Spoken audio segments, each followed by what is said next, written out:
Shem Yahushai Barakatham to all the brothers, Shalom, Yahweh, Shamar, Ilathaba, Shem Yahushai to all the sisters. This is the ISUPK, started on 1 West 125th Street, Harlem, New York, under Commander General Yana. This is the Thursday scripture breakdown class out here in Las Vegas. I'm just holding it down for a few until Officer 5000 Shabal gets here. So with that, if anyone has any questions online or in the classroom, just hold your questions until he gets here.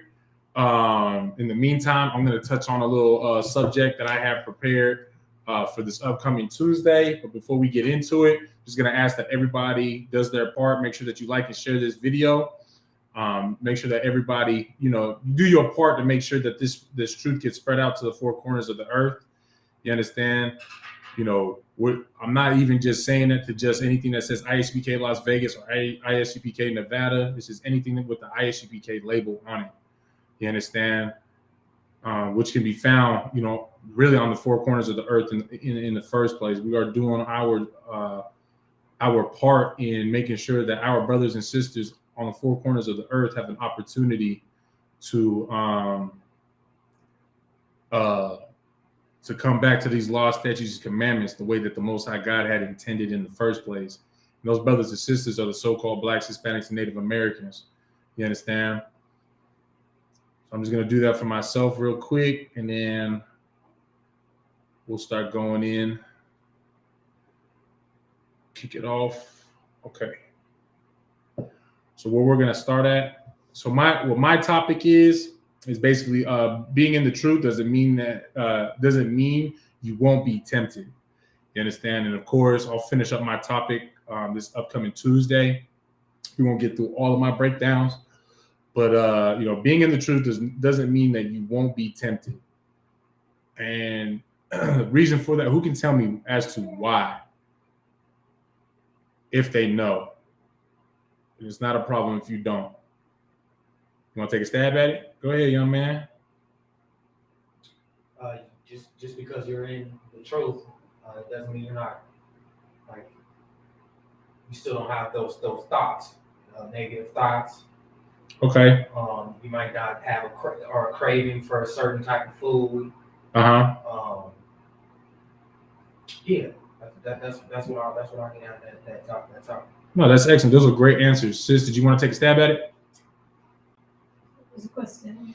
Why is it that being in the truth does not mean that you will no longer be tempted? Why is that not a valid thing? Or why is that not a true statement to say that you won't be tempted just because you're in the truth? As long as you're alive, I believe that you will always have temptation. Because we're born in sin and shaped in iniquity.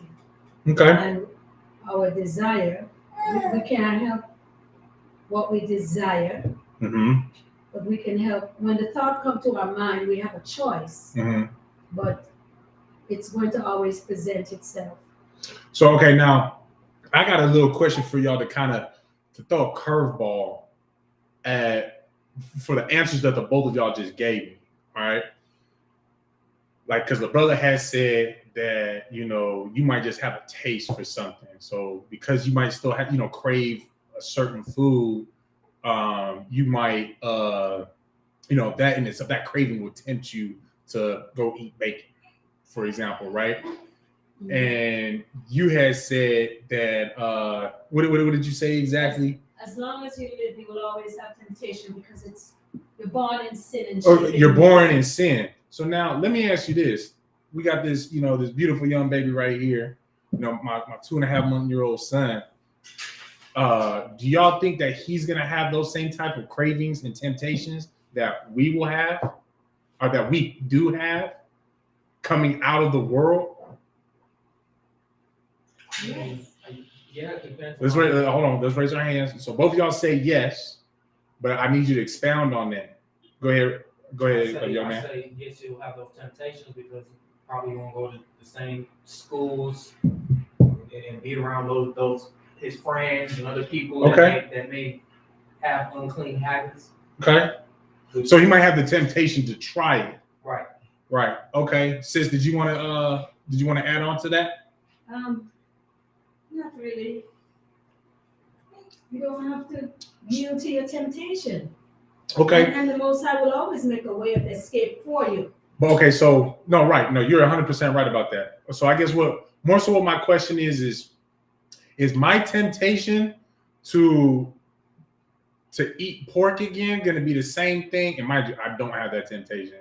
You understand? I honestly don't even like the smell of pork anymore. But is, just as an example, if I had the temptation of wanting to eat pork because I smelled it, is that going to be the same temptation that he goes through, or is it going to be different? And in what sense is it going to be different? Go ahead. It'll be different because you're probably not going to have him eating. You're going to have the taste, the taste of the pork. Okay. So why would he have the same temptation as you? Someone who tried pork before. Okay. Did you want to add on? We're only drawn to the things that we desire, that we've tasted or have. You cannot be tempted by things that you've never tried, or that's why smoking, you have to really want to smoke. No, right. To have a desire. You're right. Okay. No, you're right. So, okay, now this is the thing. Your guys' answers are correct, but they're half correct. If you were to take what you said originally and paired it with what you just now said, that would be basically the full correct answer. You understand? So what I'm getting at is, so we'll start for people like ourselves. We're coming out of the world. You understand? And so when we smell weed, we smell tobacco, we smell whatever food, shrimp, crab, pork, lobster, whatever it is, kind of re-sparks that memory of like, damn, I remember that sweet, savory taste that I just loved so much when I was a wicked bastard in the world. You understand? Oh, flashbacks of when I used to get high and the good times and the, how I make this good and that more enjoyable, this, that, and the other, from when you smell them, right? So that temptation will always be there to bring you back into the world when you are someone who came out of the world into the truth. So you'll always have that temptation. Those temptations will always be there to try to bring you back. You understand? But now on the flip side, with somebody who's born in the truth and has never smoked weed, never smoked tobacco, never eaten unclean foods, never done all of those, was never a wicked bastard. You understand? Like myself, my son will not be a wicked bastard like how I was. His temptation will be just simply watching, as you said, watching his friends at school doing things that he's not allowed to do. That would be his temptation. But of course, as a child, when I raise him in the household, he knows, okay, I know I'm not even supposed to be like you in the first place. So his real temptation begins when a child gets to that age where they really start to think for themselves. You know what I'm saying? And a child actually starts to think for themselves because, when they're real little, they want to tell mom and dad every goddamn function. I got, I'm sweaty on one side and not on the other. I got to poop. I got to do this. I got to do that. I just seen this. I just seen that. They tell you everything that comes into their life. But once you start to make decisions on your own, that's when, they start to make the decision to, okay, you know what? I'm going to talk about this, but I'm not going to talk about that. I'm going to bring this up. I'm not going to bring that up. That's when temptation really begins to play into a child's life. You understand? And mind you as well, what's very important for all of us to understand when we're talking about children in the first place, to even keep from going into the world to live through the things that we went through. And mind you, like I'll speak for myself, cutting smoking, and I'm talking about not even just marijuana, but cutting tobacco was a hell of a demon for me. That was, I honestly would say that was the most difficult demon that I had to fight, was cutting tobacco. You know what I'm saying? Because when I felt any type of, I wouldn't even say stress, just my mood just altering just the slightest, I go right back in, go spark me up a black. You know what I'm saying? And then of course, I did chewing tobacco as well. So I was able to do that in the house, just throw one in. You know what I'm saying? It's disgusting. Both of them disgusting habits. But, that's what I would, I would do that just as soon as I would eat, throw one in. You know what I'm saying? In the morning, I wasn't like how, when I was a pothead, as soon as I woke up, rolled me a blunt, rolled me a spliff, and then, started my, my morning off with the blunt. I didn't do that with tobacco. I waited until after my day really started, after I had my first meal. Then I went into, my tobacco, because it just made it that much more enjoyable for me after I ate. So as soon as I ate, and y'all see, I'm fat as hell, I eat a lot, especially throughout the day. So, as soon as I'm done eating, boom, I'm right into smoking. I'm right into throwing in, a plug and dip. You know what I'm saying? So that was something I constantly did. And, that was part of the reason why that was such a difficult demon for me to battle and win over. You understand? It's just important for us to make sure that we raise up our children so that, they don't get into that same position that we were in. Because put it like this, have you ever eaten bat? You never eaten bat? You never tasted it? So how difficult is it for you to say no if I say, hey, you want to play the bat? It's Corona free. You ain't got to worry about Corona. But you want to try a little bit of bat wing? It tastes like chicken wings. It's just a little bit more chewy. No, go ahead. I'm talking to you. Sir, it's very easy for me to say that. It's very easy, right? But when you're going through, to stop drinking a lot, being an alcoholic or being a pothead or just anything that you've already eaten, pork, shrimp, crab, lobster. You understand? How difficult is it for someone to find out, all right, today I just found out that in the Levitical law, which is still in effect today, I am not to eat these unclean foods. How difficult is it for them to say, you know what? I'm done. I'm done eating shrimp. I'm done with popcorn shrimp. I'm done with crab legs. I'm done with that seafood broil. You understand? How difficult is it for them when they've been doing this all day life? It's difficult. It's extremely difficult. You understand? So that in itself is exactly why it's important for us to teach our children what they are to do and what not to do early on, because of that example right there. It's a lot easier for you to say no than it is for you to stop doing it once you've already begun doing it. You understand? So we're gonna start off. I'm gonna pull one scripture real quick. The book of Proverbs, chapter 3, verse 31 is where we're gonna start off at. And I'll read it just for time's sake. This is the book of Proverbs, chapter 3, verse 31, and this is going exactly with the scenario and example I just asked you with eating some bat. I guarantee you, there's no Corona in this bat, but you can taste it if you want to. You understand? You want to read first? Oh, kind of, sir. This is the book of Proverbs, chapter 3, verse 31. Envy thou not the oppressor, and choose none of his ways. Now, so there's a reason why I asked y'all. I asked the young man if he would, how difficult it would be for him to say no to trying that bat wing. You understand? It'd be very, very easy. You understand? What y'all gotta understand is eating that pork, shrimp, crab, and lobster, all of those other disgusting foods, all of those just wicked, disgusting ways, all of those came from the other nations. You understand? What came out of the Bible is only meant for Blacks, Hispanics, and Native Americans. That is our only way. You understand? And as long as you just stick to that, simply saying no to all these other wicked and disgusting things, you're going to live a whole lot more of a simpler life saying no than you are trying to fight a demon off so that you don't have to worry, so that you don't do anything anymore. You understand? And with that, I'm going to pass the class to Precinct Officer Shabal.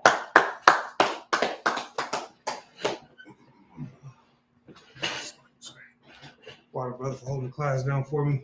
I'm saying brotherhood truly is a weapon. You know what I mean? That's right. everything that gets done in the UPK, you know what I'm saying, gets done off the backs of brothers, in the spirit of brotherhood, as long as the spirit of sisterhood and the help of the sisters. You understand? This thing was built off of the foundation of brothers and sisters as well. You know what I mean? Nothing that gets done in these cities are done by one individual. You know what I mean? It takes a nation, you know what I'm saying, to raise a nation. You understand? So Right. I want to say the water to the brother, Officer Rock, holding the class down for me. Shalom, Yahweh Shem Yahshua, bring a thumb to the brothers. Shalom, Yahweh Shem Yahweh, thumb by Shem Yahshua to the sisters. And I'm sure, you know what I'm saying, the officer already gave an intro, you know what I mean? So ISUPK started out at 1 West 125th Street, Harlem, New York, under Commander General Yohana.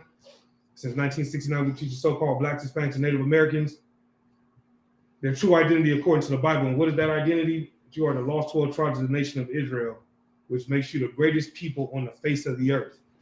You understand? There is no greater people on this planet, and there never will be. You understand? This is the Las Vegas Scripture Breakdown class coming to y'all live. You understand? If there's anybody in the Las Vegas area looking for the class, you understand, you can find us online, ISUPK Las Vegas on Facebook, ISUPK Nevada on YouTube. You know what I mean? If you go to the Facebook page, you'll see the phone numbers. You know what I'm saying? Call either one of those numbers. You know what I mean? The brothers will tighten you up, all right? And if you're looking to come to class, you know what I'm saying, you call either one of those numbers. You know what I mean? And we'll get you dialed in, all right? There's a couple things I want to get into. They actually go hand in hand. You know what I mean? We're going to finish last week's topic, which was what it means to be born again, right? And some scriptures that also go hand in hand with that, you know what I'm saying, as to what can possibly happen to you, you know what I mean, once you are born again, and some of the things that you're going to face, and give you some scriptures that you're going to need in order to deal with, you know what I'm saying, some of the pushback that you might encounter, you understand, when you become that new man or that new woman, all right?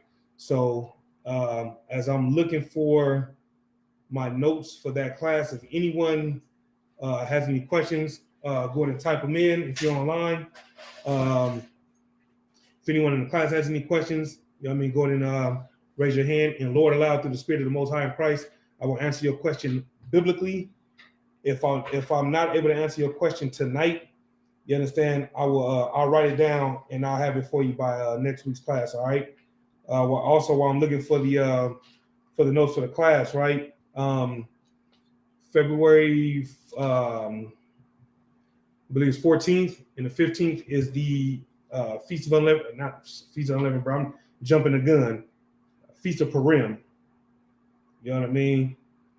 One of the feast days that that you'll find in the scriptures.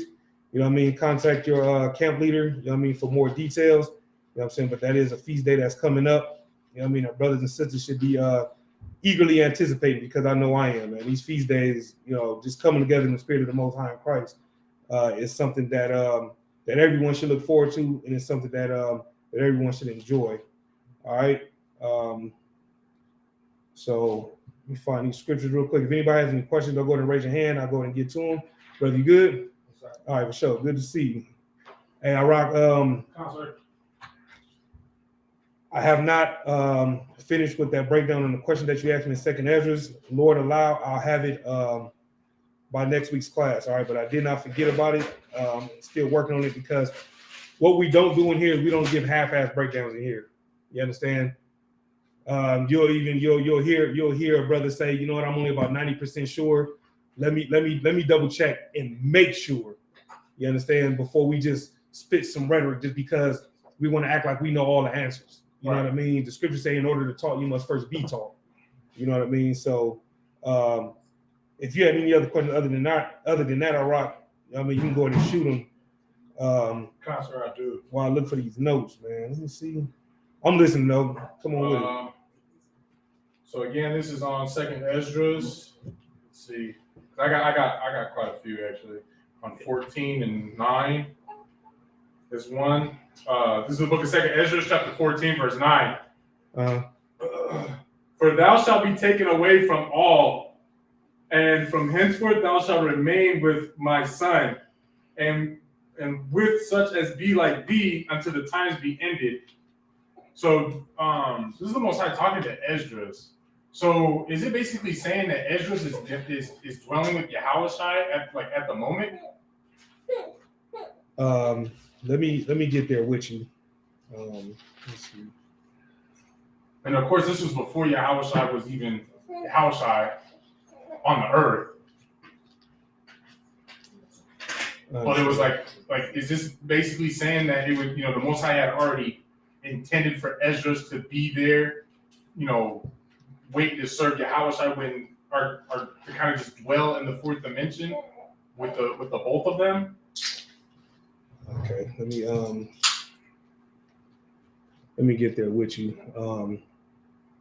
Let's see, that's temptation.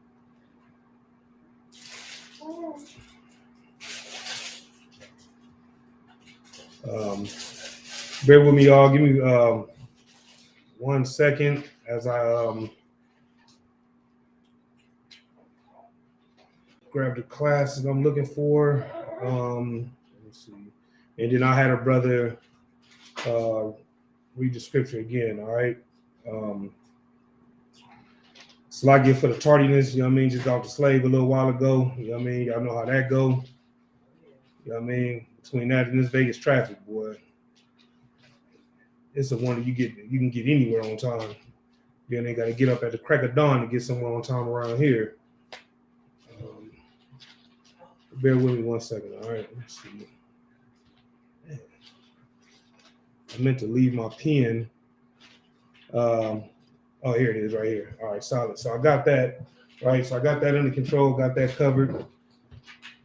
So now I think we left off at Romans, the 6th chapter. So now that I got that taken care of, we go to 2 Ezra 14. What was you reading at? 14:9, sir. Okay, 14:9. Okay. Read it again, please. Colonel Wakan. This is the book of 2 Ezra, chapter 14, verse 9. Uh-huh. For thou shalt be taken away from all, and from henceforth thou shalt remain with my son, and with such as be like thee until the times be ended. Okay, let me see. Let me go up a little bit and came past upon the third day. So behold, there came a voice out of the bush over against me, said Ezra's. It's the Lord talking. Okay, this the Most High talking to Ezra's. Right. Okay. And he's also putting in the context that he's almost dealing with Ezra's as if Moses, with the secret things that he's revealing to him. And you mean the same way he dealt with Moses? Not just the stuff that he's revealing to Moses, because like how he revealed certain secrets to Moses, that there was things that for him to reveal, and there was also things for him to keep to himself. He's doing the same thing with Esdras, right? Which says later in the chapter, right? In the third verse, he revealed himself unto Moses as well. That's 14:3. Is that the one you're talking about? And talk with him when my people served in Egypt. Is that the one you're talking about? Not in particular, but that is one of them. Because it actually goes into say how many wondrous things and showed him the secrets of the time. So verse 5, right? Okay. And commanded him, saying, these words shalt thou declare, and these shalt thou hide, and now I say unto thee. So okay. So he was dealing with Ezra, they're pretty much on the same level, the way he was dealing with Moses, right?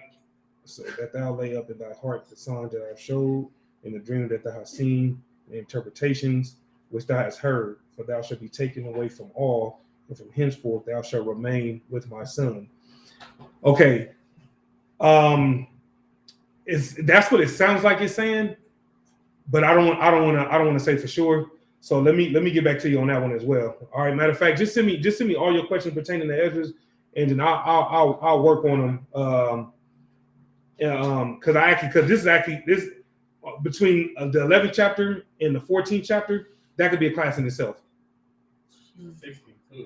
So wherever your questions are, right, just send them to me, and what I'll do is I'll just turn it into a whole class. All right, kind of. You get my point. So just send them to me, and then I'll work starting with the 11th chapter, and then we'll go to 14. Okay. You know what I mean? And then if you got something in 16, you know what I'm saying, we'll tackle those as well. But I'll definitely make sure, you know what I'm saying, that I have all these on deck for you by Thursday's class. All right. Yeah. So just make sure. I mean, it don't necessarily have to be tonight, but the sooner the better. You know what I mean? Go ahead and get those over to me, and I'll have those on deck for you by Thursday's class, because then that way the whole focus will be on, you know what I'm saying, second Ezra's, you know what I'm saying, and I'll be locked in on, you know what I'm saying, making sure that I got everything online for that, and like I said, turn it into a whole class. You get what I'm saying? So we'll just do a second Ezra's. We'll just do a second Ezra's breakdown on Thursday. We'll just do it like that. You get my point? So let's do that. All right. Any other questions in the class? What's the topic? We'll be going over what it truly means to be born again. We kind of we started it last week, so let me know when you're ready, and I'll give you the scripture that we use that we started with last week, and then then we're gonna go from there. All right.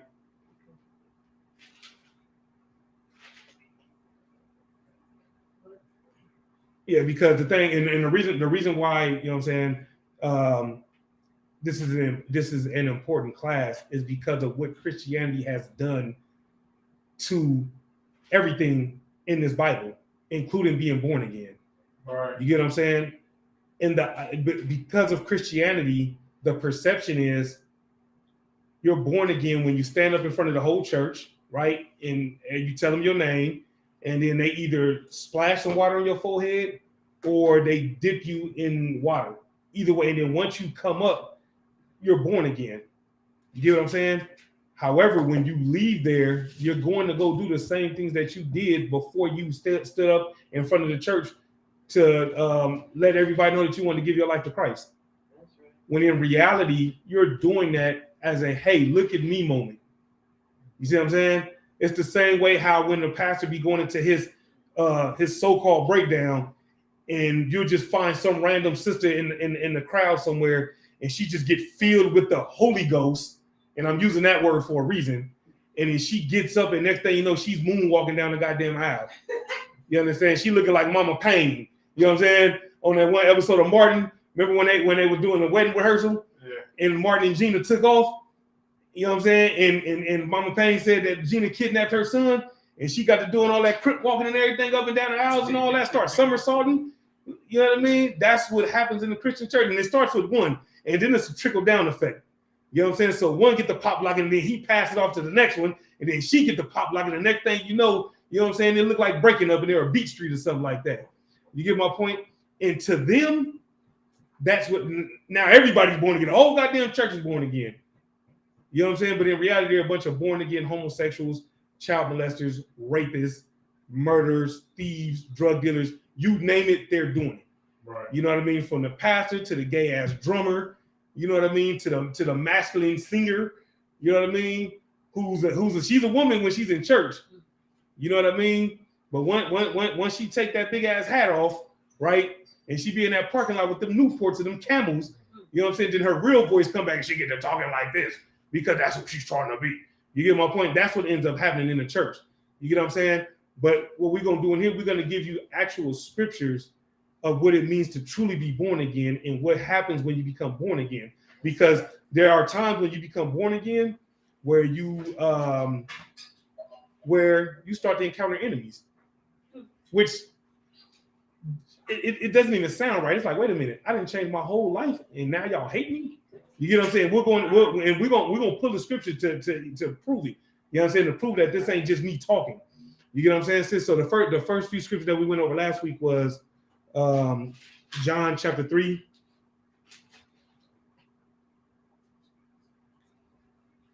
Verses 1 through 5. And then we did 1 Peter's chapter 1, verse 23.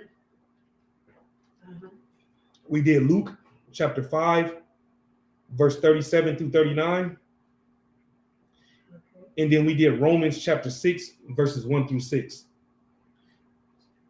Now, if anyone who was in the class last week has any questions about any of those scriptures, you know what I'm saying, I'll gladly go back over them. You know what I mean? Because they're that heavy. I got no problem with going into any of them. You know what I mean? If not, we're gonna start at Colossians, the 3rd chapter. All right. Yeah, Colossians chapter 3, verse 10. So now again, if any of those scriptures that you just wrote down right now, sis, if none of them look familiar to you, and you want us to read them real quick, we can definitely do that. Or like as we going through the class, if you want to go back to them, we can do that as well. All right. So yeah, just raise your hand and let me know, and we can do that. In the meantime, though, let's get Colossians chapter 3, verse 10. Again, the topic for tonight's class, we're doing the second part of what it truly means to be born again. You get what I'm saying? We're here to crush the lies of Christianity. We're here to crush the lies of Islam and what's another one? Buddhism. I don't know if that's how you say it, but y'all get my point. Egyptology and all these different things. And Captain Cesario, I've been beating the hell out of them fake ass Christians the last couple weeks with debate after debate. And I mean, the UPK is still undefeated. You know what I mean? And it's like, I mean, now, there's nothing more. There's nothing more than content now. You see what I'm saying? Like it's just content just to show that the Lord is with us and how the Lord is not with them. You get my point. And Captain Cesario will tell you that himself. He will not take the credit. You know what I'm saying? He will say the same thing that you'll hear everybody else in here say. And it's not a catchphrase. It's not something that we say, you know what I'm saying, because we trying to kiss ass or nothing like that. You know what I'm saying? When we say Most High in Christ, or it wasn't me, that was the Spirit of the Lord. That's because that's the reality. How do you know? Because before we were born, before we became born again, you understand? Before the Spirit, you know what I'm saying, descended upon us, you know what I'm saying? We were those Christians. We might not have been as bad as them, but we was doing something we didn't have no business doing. You know what I mean? Some of us was getting shape-ups and loving white women. You get my point? And praying to strange gods and lighting sage in your house thinking that was going to chase away the evil spirits. You know the funny part about lighting sage and trying to chase away the evil spirits? You know why the evil spirits never go away? Because, nigga, you're the evil spirit. What you gonna do, run yourself out the house? I mean, goddamn, like, it's you. You're the problem. It's not when you open the door and some gust of wind came up in there and that gust of wind, you know what I'm saying, it grow arms and legs and just get to tearing shit up. No, it's you throwing a tantrum. You know what I mean? That's you throwing house shoes at your kids. You know what I mean? Because they asked for a cup of water.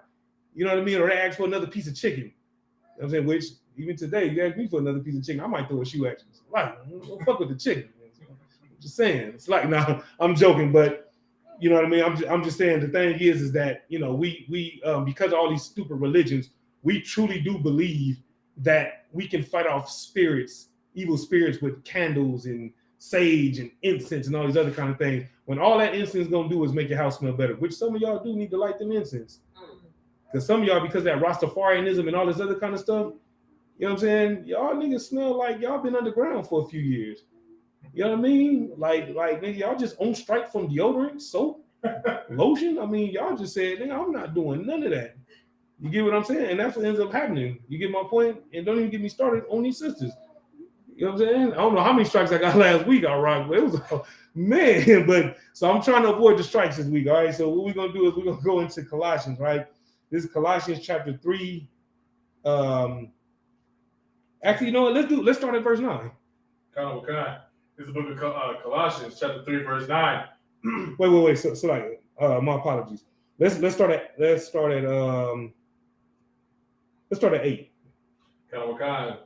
The book of Colossians, chapter 3, verse 8. But now ye also put But now ye also put off all these: anger, wrath, malice, blasphemy. Salaki, let me stop you one more time. My apologies. I'm sitting there going over it. Let's just go to the top of the chapter, because everything from verse 1, you know what I'm saying, you can sum it all up in verse 10. You know what I mean? Because what the beginning of this chapter does, it actually put us, and I mean us as a nation, it puts us on blast. You get my point? So if you could start from verse 1, Barbara Shaw, I appreciate it.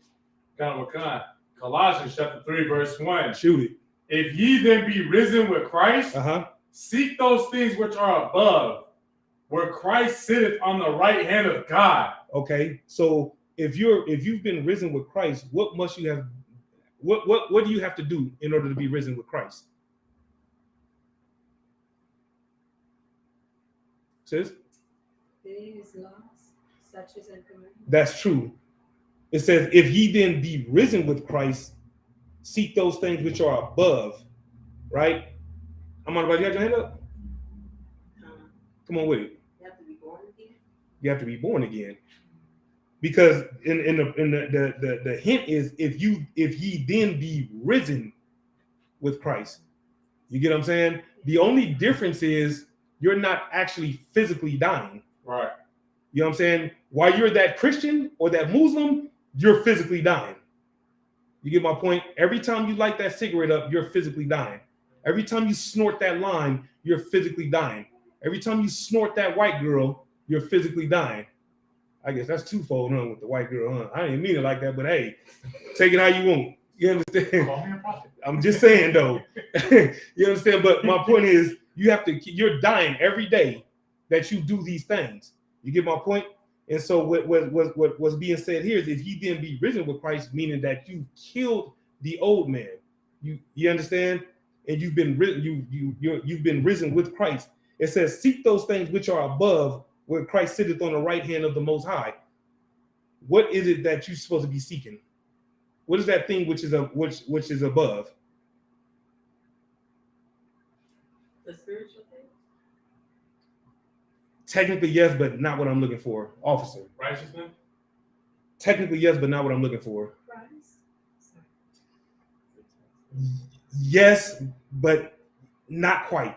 All right. Seek those things which are above, which is the Most High in His ways. You own it. Okay. Think about everything that y'all said. If you wrap all that up in one, what does that sound like? The kingdom. That's it. That's what your mind is supposed to be set on, the kingdom. You get what I'm saying? Think about it. If everything that you're doing is in the spirit of righteousness, right?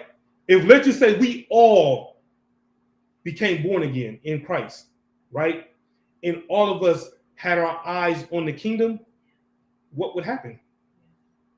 Christ will return. And then what? We would be in the kingdom of heaven. You get my point? Which is right here. Right. You see what I'm saying? Keep going. Verse 2. Uh-huh. Set your affection on things above, not on things on the earth. Okay, so how would a Christian understand that scripture right there, Arak? It says, set your affection on things above, not on things on the earth. So how would an unlearned Christian, or just anyone that's unlearned, how would they try to teach that scripture? Well, I mean, I'll actually tell you how the Mormons had taught me this. Please. I remember, me discussing that with them. Basically, there's earthly things and then there's heavenly things. And of course, in the truth, we know that heaven is on earth, so that's simultaneous. Heavenly is earthly, but they think that setting your affection on things above is like being in the mindset of dying and going up into the clouds, and that's where heaven is, and don't be worried about the things that are on earth. Okay. It's like the brother, my main man, officer Sergeant Parcher, saying he can't see the class. Is anybody online having any issues with the class? If you are, let me know. If we need to, reset. Do a reset, restart, or something like that. Somebody let me know. All right. Is he on Facebook? Hey, sorry, if you can hear me, where you watching it from? I'm gonna find out, sir. Okay. Where you watching it at? Facebook. On Facebook? I'm watching on Facebook as well. Yeah, they're both running, sir. Okay. Hey, sorry. Ask him to refresh his browser. Yeah, go ahead and just try to refresh your browser or something like that, because we're all watching it on Facebook. How's YouTube looking? All right? Everything good on YouTube? Okay. So everything is good on our end, Hebrew. So go ahead and check that out again. All right. And then let me know if you're still having issues. So what Arak said is pretty much the thought process of Christianity, right? Right. So, in the reality of it is, right, is that's exactly no, everything I can see everything is good. What's going on? Did you put that? Put what? On the screen? So an unlearned Christian, their understanding of this scripture would be that you're not allowed to think about things on the earth. You know what I mean? So in other words, you're not allowed to have anything nice in their thought process. You're supposed to be low and just dusty and dingy and all these other kind of things. Come on with it. Right. If I may, just to add on to that, because they also try to precept this with for the kingdom of heaven has many mansions. Because all of the good things that we might desire here on earth is actually in heaven, and nothing on earth matters because it's earthly matters. You need to only dwell on the heavenly matters of the heavenly, material. Anybody else hear how ridiculous that sounds? You see what I'm saying? And this is why we have to run. Yeah. You know what I'm saying? With full speed away from all these religions. Come on with it, sis. So like you, sir. So does that tell us? So then a preacher can't actually preach this, right? Because all he's thinking about is the things that's on the earth. I'm saying that's my point. That's what I'm saying. That's again. This is another example of how much of a joke Christianity is. That's you know what I'm saying. This is cutting them to their core. You get my point? Because like you said, that's their whole mindset. Come on with it. And another thing, being in Christianity, you're always living in fear of death. Right. Exactly. Constantly. Yeah, you're right. That's also a good point. Here's the reality of what this is saying. What this is saying is, don't be willing to sell your soul because of the things on this earth. Right. You know what I mean? Don't develop the get rich or die trying mentality. Come on with it. If I may, just to add on to what the sister had said, because, one thing that had taught me too as a kid was that when you die and go to heaven, it's going to be nothing but happiness. And as a kid, so you laugh, but as a kid, that scared the shit out of me. Just only thinking that I can only be happy, like that concept scared me. Like I remember there was one night, my dad laughed at me because I was in my room crying because I was thinking about that. I'm like, I don't want to be happy all the time because then that don't even make sense. Yeah. That sounds retarded. So it's a lot of it, just the ridiculous of that, because I understood even then. I was like 8 or 9 years old. I understood that you don't even know what feeling good looks, feels like, right, unless you felt bad in the first place. Right. So it's a lot. Nah, I mean everything that y'all saying is correct, and that's the thing. You get my point. Like there's nothing wrong with wanting nice things. There's nothing wrong with, you know what I'm saying, going to school, getting a degree. You get what I'm saying? And because of that degree has afforded you to buy, you know what I'm saying, a 5-bedroom house, let's just say, or a Maserati, whatever the case may be, or you're good enough to, you know what I'm saying, go pro. You know what I'm saying? Or you know what I'm saying, play basketball, football, whatever the case may be. What you cannot do in the midst of going pro, or what you cannot do in the midst of getting that record deal, what you cannot do in the midst of that is be willing to blow everybody in order to get that record deal. You get what I'm saying? You cannot be willing to sell your sister, you know what I'm saying, for that NBA contract or for that movie role. You get what I'm saying? That's the difference. You get what I'm saying? Us in here, you know what I'm saying, we you know what I'm saying, we go to our slaves, you know what I mean? And if we, you know what I'm saying, got a good slave, you know what I'm saying, and we come up on some extra bread, we're gonna buy some stuff. You know what I mean? There's nothing wrong with that. But what you cannot do is leave the truth, because your mind is more set on the things on this earth, you know what I'm saying, than following Christ. Because if your mind is constantly focusing on money, what are you not focusing on? The Most High. Exactly. So if you're not focusing on the Most High, you can't be focusing on His laws. So at some point you're gonna pick them cigarettes up again. Right. You get my point? At some point you're gonna get high again. You see what I'm saying? So this is the point that it's trying to make. You know what I'm saying? Your whole mindset, your primary focus is supposed to be the kingdom. And everything else is an added bonus. You see what I'm saying? That's supposed to be your mindset.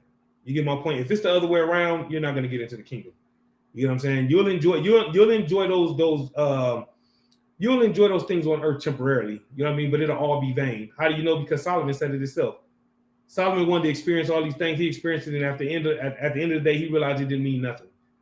You see what I'm saying? That's why a lot of these celebrities be strung out, because they thought that once they reached this tax bracket, everything was going to be good.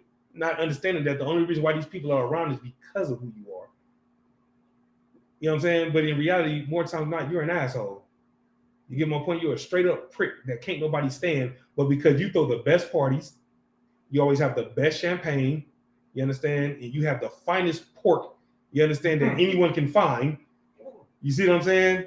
and you play like the corniest music that anyone can ever find, you know what I'm saying? You popping. You know what I'm saying? You got the pills over here, you got the coke over here, you know what I'm saying? You got whatever over here, you know what I'm saying? So yeah, everybody gonna want to rock with you. You get what I'm saying?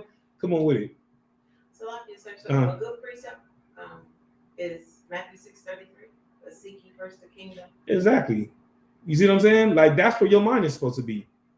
This is exactly why you understand we're not supposed to get ourselves so overly consumed with not having this and not having that. You get my point?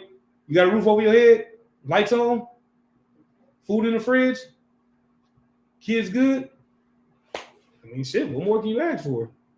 You get what I'm saying? And then not only that though, but you're no longer that man or that woman that you used to be.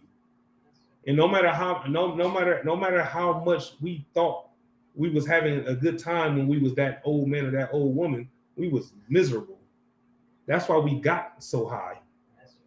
You see what I'm saying? That's why we hit those licks. You know what I mean? That's why we did those things, because we thought those things would make us feel good, and it would for a little bit. But think about the peace of mind that you all had gotten since you've been in this truth, though. Right. Think about how many less Christmases that you've had to have, and so fewer arguments over what y'all gonna watch after y'all finish eating that Thanksgiving dinner. You see what I'm saying? Or somebody broke your toilet. You know what I mean? Or somebody stole your perfume, or whatever the case may be. You get what I'm saying? Think about how many less arguments you get into with your woman because the Valentine's Day gift that you got her wasn't good enough. You get my point? You didn't spend enough money. Or you a broke ass nigga. You couldn't even get me nothing. That's why I had to get it from that nigga over there. Whap! And she get hit upside her head. Now you in jail. I mean, am I saying something that's foreign? I mean, it's foreign in here, but is it foreign out there? It's not. Come on with it. You know, one thing when you're in this truth is that you're so liberated. Yes. From all of that, and a lot of people don't realize the value of knowing what you know. Yes. Because you're not looking for it. It's all false. Right. No, that's an excellent point, and I'm so glad that you said that, because if you're not in here, you don't understand. Right. You know what I mean? You think we, drinking the Kool-Aid, for example. You know what I mean? You think we just, you know what I'm saying, we just all in this one big coat and we just being fed lines. Not those kind of lines. You know what I'm saying? That was the old man. Right. See how I keep segueing? You get my point? But no, we say these things because we're more freer than we've ever been in our lives. We might not have the same amount of money that we had when we was in the world. You get what I'm saying? We might not have, you know what I'm saying, the same amount of cars, or we might not be living in this bigger house. But can you imagine not having that burden of, damn, only robbed one nigga this week. How the hell I'm gonna pay this car note? You get what I'm saying? Or damn, somebody robbed me for the dope that I got from so-and-so. If I don't come up with that man's money by the end of the week, then he's gonna kill me and my whole family. Or he's gonna kill my whole family in front of me. Some of us live that life. And some of us is on edge every day. Some of us is on them street corners ready to die. Literally and figuratively, because you can go to jail for life. And that's like death. I couldn't imagine being locked up for the rest of my life and being meatless. I could not imagine. I'm not a vegetarian, sorry. See, you two can't cut me for that one. You see what I'm saying? You see how I did that? You know what I'm saying? I was smooth with it. You see what I'm saying? Low key with it. See what I'm saying? I'm smooth. See, you two gonna stall me out for that one, right? Let's get some more. God. Verse 3. For ye are dead, and your life is hid with Christ in God. Verse 4. When Christ, who is our life, shall appear, then shall ye also appear with him in glory.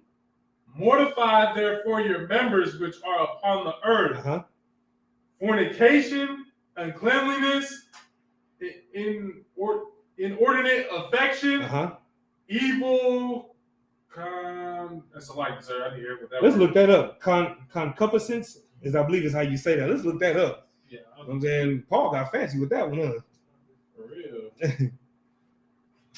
But those last couple of verses that before verse 5, is basically just saying, when you become that new man and that new woman, you become glorious. You know what I'm saying? You have this glow about yourself. You know what I mean? Think about the process when you first come in here, right? As a brother, and you was getting high every day. And them first few weeks, you know what I'm saying? You still looking rough around the edges. You know what I mean? You trying to grow your hair out so it grows uneven. You know what I mean? You still looking all scrawny because you know what I'm saying? You just got off, or you just now trying to get off the weed, right? And so now as time goes on, you know what I mean? Because you're no longer smoking and you're actually eating actual food, you get my point? And now you going home because you're not running the streets and you're rebuilding that family at home. Now you're actually eating home cooked meals. You understand? Now you're eating all the good chicken. You get my point? Not just the scraps. You understand? Now, you know what I'm saying? Now the food is actually warm. You ain't got to eat it out the fridge. You get what I'm saying? Now you're not going to go run to the store, grab a bag of chips, and you know what I'm saying? Because you're trying to get back on these streets. So now you start to fill out. You know what I mean? And then now you got the full beard. Now you got a fro. You get what I'm saying? You got the pick, you know what I'm saying, hanging out the back of your dome. You know what I'm saying? You got the boots all laced up. You know what I'm saying? And then you see the transformation. You see what I'm saying? You see the shedding of the old man, and you see the putting on of the new man. You know what I mean? And Barakatah Yahweh for allowing me to be in this truth for close to 5 years. You know what I'm saying? You know what I'm saying? The mercy of the Most High has allowed me to be here. You understand? To see that many times over with many brothers and sisters as well. You know what I mean? Some of you sisters coming here looking beat the hell up. You understand? And I don't even mean like beat up like you just, you know what I'm saying, finish, you know what I'm saying, sparring 12 rounds. You know what I mean? I'm talking about just beat up because you running the streets all goddamn day. You know what I mean? You going anywhere you can go to get a hit. You see what I'm saying? You ain't seen your kids. You know what I mean? You done lost your comb somewhere in your hair. You understand? Your goddamn underarm hairs, you know what I'm saying, way down here on your sides and shit like that because you ain't been home. You know what I mean? Nobody recognizes you. You get what I'm saying? Your clothes look like a goddamn paper sack. I mean, you looking bad out here. You get what I'm saying? Feet ain't been scrubbed in who knows how long. Toenails didn't turn black and some more shit. You get my point? But what starts to happen is you start to come to class. You know what I mean? Now you starting to go back to your slavery. You get my point? Now you're able to go get your nails done. You know what I'm saying? Your toes done. And slowly but surely, you actually start to look like a human being again. You get what I'm saying? And now you start to carry yourself like a woman. You understand? And not like, to use General Muhammad's words, not like a scallywag. You get my point? And now you get more attention than you ever got in your life. And now it's not for the wrong reasons. You get my point? Now not everybody ain't looking at you like a piece of meat. Well, so anyway, what's the definition that you had for that word? All right, so it's concupiscence of practicing.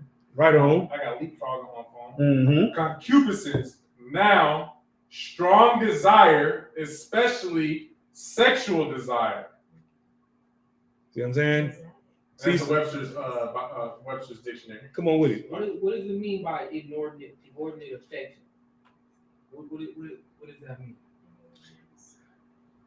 Okay, loving something to the point of lust. You know what I mean? Loving something more than the Most High.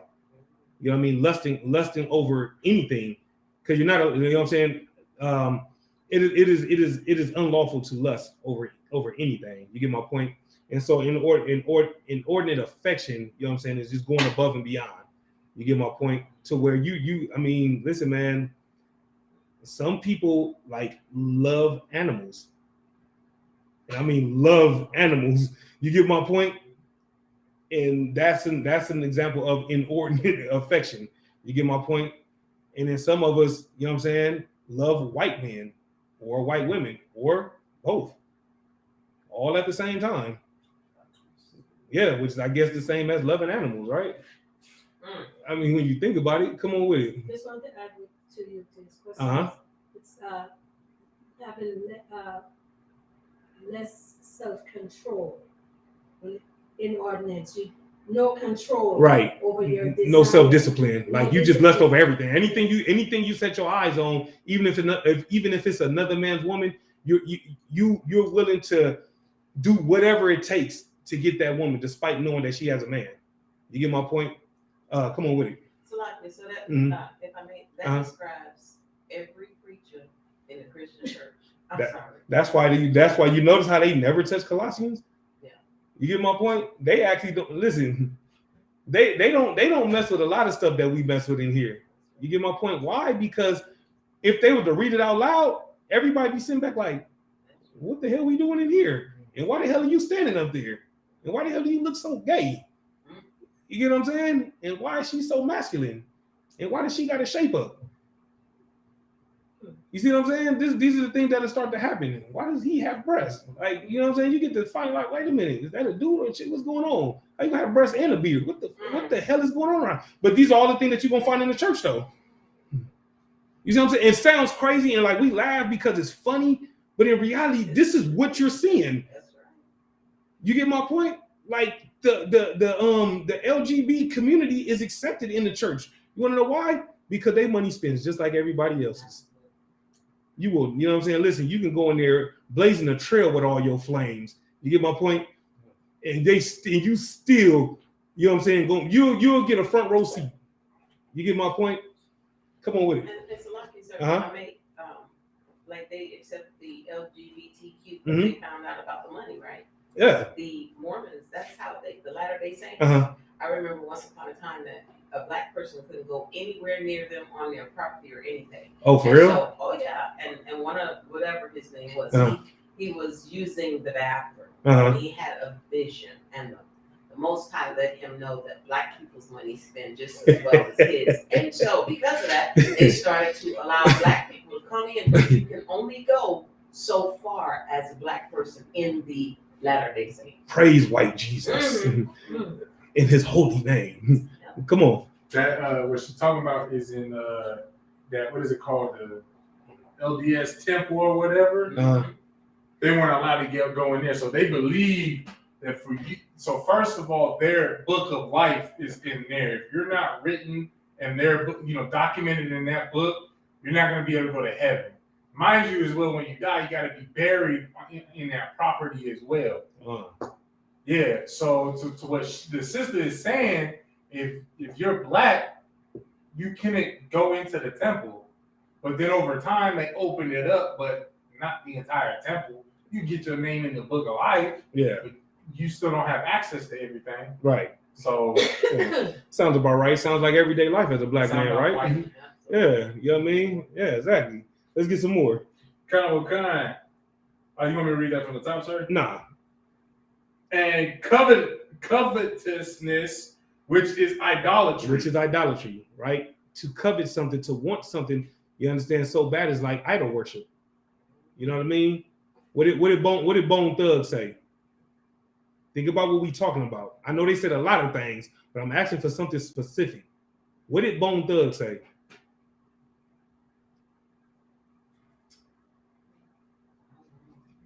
Think about what we just read. And covetousness, which is idolatry. What did Bone Thug say? Now we're talking about coveting and idolatry. Anybody online? You're a little young, so you might not know what time it is. Y'all know. What did Bone Thug say? There it is. My man, for the love of money. You get what I'm saying? Now it's all starting to come in. For the love of money. That's what Bone Thug said. You get my point? That's coveting. That's idolatry. That's you putting that money on a pedestal. That's you idolizing the money. Right? Think about it. I'll do anything for $1. You get what I'm saying? Like, why do you think Steve Harvey does the things that he does? You get what I'm saying? That brother has no moral compass whatsoever. Why do you think Nick Cannon did the 180 that he did? You get what I'm saying? Think about it. Why do you think that none of them cats in the NFL truly stood behind Colin Kaepernick? You see what I'm saying? Even though in reality, they have enough resources amongst themselves to start their own league. You see what I'm saying? If Ice Cube was able to start the Big Three, you get what I'm saying? Can you imagine if everybody in the NBA said, shit, we finna go play in the Big Three? What would the NBA be? You get what I'm saying? It would be nothing. You know what I'm saying? Like Luka Doncic would be the man. And you see how hard they're working to try to make him the man now. You see what I'm saying? So now imagine once a year, you know what I'm saying, you took the 3 best from the NBA, the 3 best from the NBA, and then you took the 3 best from the Big 3, and y'all had a 7-game series. How would that work out? If all the brothers, you know what I'm saying, left the NBA and went to the Big 3. You get what I'm saying? Come on with it. If I may, a big reason why the NFL is what it is now, with the NFC and the AFC together, where everybody thinks that they are one. You go back, the AFC, the American Football Conference, right, damn near looks like the Confederate flag with the red and white. Well, what do you think the NFC was? The National Football Conference, it being national, what do you think it included? They had brothers in there. So they merged the two together so that the brothers could also play for the AFC. And now the AFC teams wasn't so bad whenever it was time to go and play in the Super Bowl. So you do your research for the most part. When the NFC and the AFC merged, the NFC dominated the whole league. I wonder why. Right. And now again, I use the NFL as an example. Just do what you said. So like right. No, it's all good. And again, I reference the NFL right now, and earlier, you know what I'm saying, I said that, you know what I'm saying, getting an NFL contract is not unlawful, right? The reason why I use the NFL right now in terms of coveting and idolatry is because you'll know something is wrong and you won't say nothing. That's right. That's the covetousness. That's the idolatry of that NFL contract. You get my point? That money is more important than your morals. And anytime you put money over morals, you know what I'm saying, you just destroyed the black community that much more. When I say black, I'm talking about all 12 tribes. You see what I'm saying? Let's get some more. Verse 6. We're on verse 6. If I may, sir, just to add on to what you just said, is a good example for especially going off of the NFL, is someone like Ray Lewis. Yes. Because he was so big on Christian. Well, he claimed he was this Christian, upright Christian. And then, because he got caught up in a couple of lawsuits, didn't he? I believe he hit somebody. I know he got caught up in something. But yet, because of the fact that he kept on with his Christian faith and then kept that hype coming in for Baltimore and whatnot, and he was a defensive player that he was, you know, their God being money in the first place, he kept that revenue coming in. And so that was basically what saved his face. Right. Okay. The lawsuits I'm not sure about, but the brother online, which is my cousin, you know what I'm saying, my blood cousin, you understand? He Ray Lewis killed somebody, allegedly. Yeah. Back in 2000. I think that's it actually didn't happen in 2000, but that was the 2000 Super Bowl. You know what I'm saying? And he all of a sudden became born again. And he became that good Christian man. And you know what I'm saying? The evolution was real and all this other nonsense. You get my point? And it never came up again. And even when he made his Hall of Fame speech, it never came up again. You know what I'm saying? Come on. If I may, that's pretty much the same exact thing with Ben Roethlisberger. Oh. Where at the time that it happened, you know, it was big talk, whatever allegations, but then, you know, of course, Ben Roethlisberger, of course, he a heathen and he a devil, but still, it's the same thing where they bringing in that money. Where you know what, as long as you do this, you know, X, Y, and Z, I'm gonna let, you know, you can of course, but Ben Roethlisberger didn't have to do as much as Ray Lewis had to, for obvious reasons. Of course, right. And he didn't have one sexual assault allegation; he had 2. Right. You get my point? So to your point, yeah, because they're looking at man, this dude brings in big revenue, but if he was the 4th string quarterback, you know what I'm saying, they would have drugged him as well. Him being a devil and all, they would have drugged his ass as well. You get my point? Because we don't allow that in our league. We protect the shield, so they say. Right. You get my point? So everything, you know what I'm saying, that y'all saying is correct, right? Let's get some more. Book of Colossians, chapter 3, verse 6. For which things sake the wrath of God cometh on the children of disobedience. You see what I'm saying? So y'all heard me say this a lot, you know what I'm saying, over the last few weeks. If you want to understand why we're in the condition that we're in as a nation, this scripture just told you. You know what I'm saying? The wrath of God cometh on the children of disobedience. You get my point? You got a lot of people that will listen to this class and will do the complete opposite of everything that we're teaching, despite reading the scriptures for themselves. You get what I'm saying? You got people that come up and grab flyers from it. I mean, we was at camp one time, right? And Iraq was there. We was at camp one time, right? And the people was stopping, even though the light was green. People was stopping and listening and was trying to get flyers. And at the most, I've gotten a couple phone calls. Oh yeah, I'm gonna come to class. I'm gonna come to class. You know what I mean? Yeah, you know, I've been checking you out online. You get my point? But yet I never see them. You get my point? And Lord be with them. And maybe one day, you know what I'm saying, if the Lord has mercy on them, Lord, maybe they might actually fall through here. Lord allow. You get my point? But the reality, but they might want to do it soon because we're running out of time. And that's something that you're going to continue to hear us saying here. We are running out of time. The time is short. You get what I'm saying? Let's get some more. Okay. Verse 7. In the which ye also walked some time when ye lived in them. When you lived in what? In the world.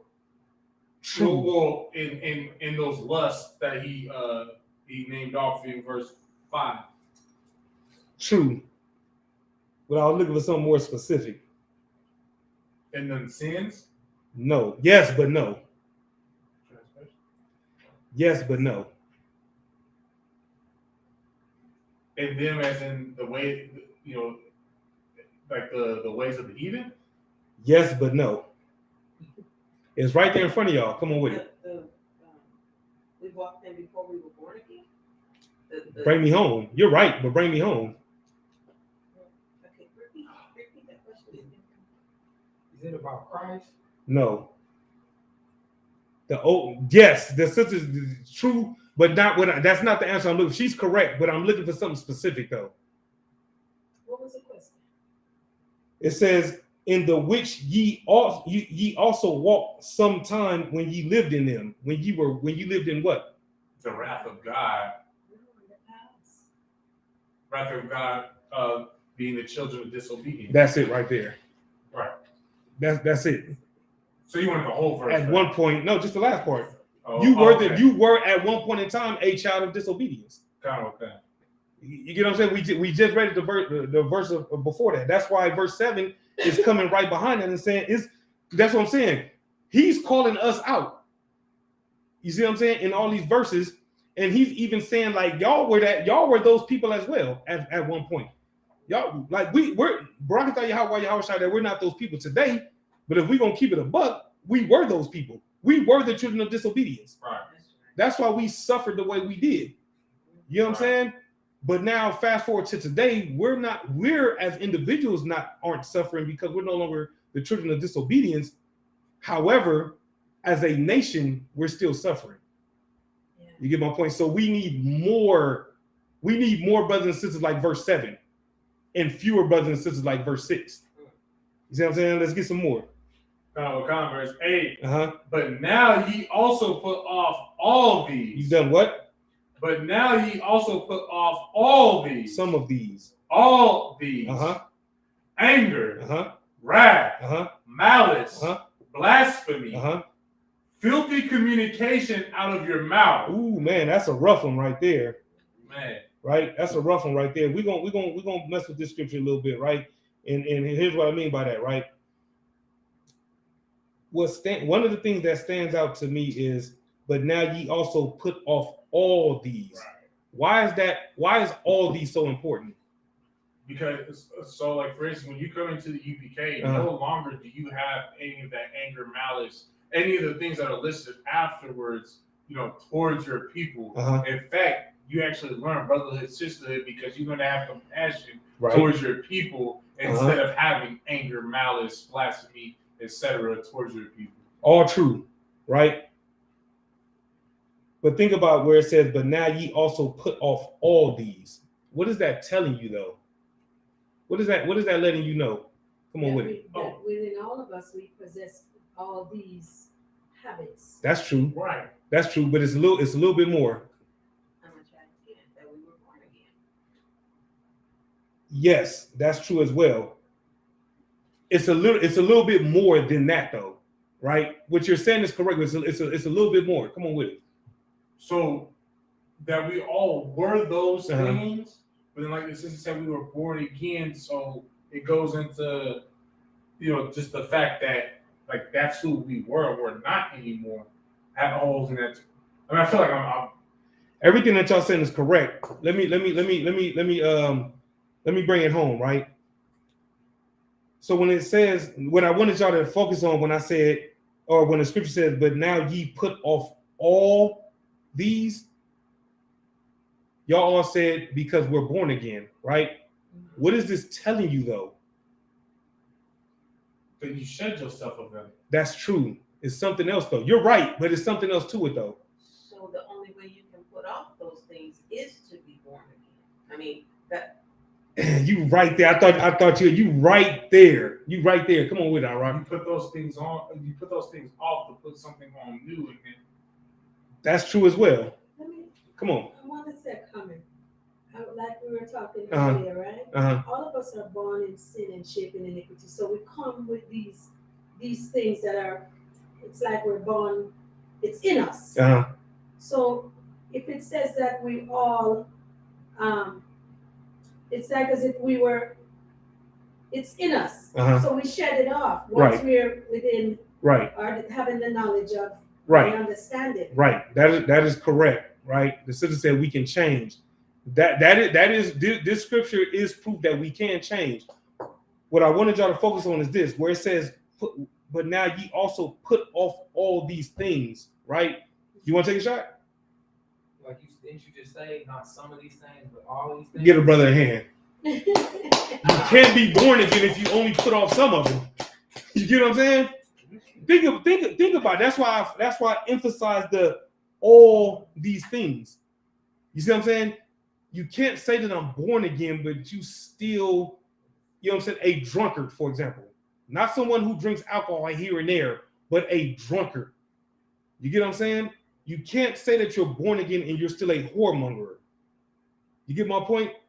You can put off the anger, you can put off the wrath, you can put off the blasphemy, right? You can put off all these things, right?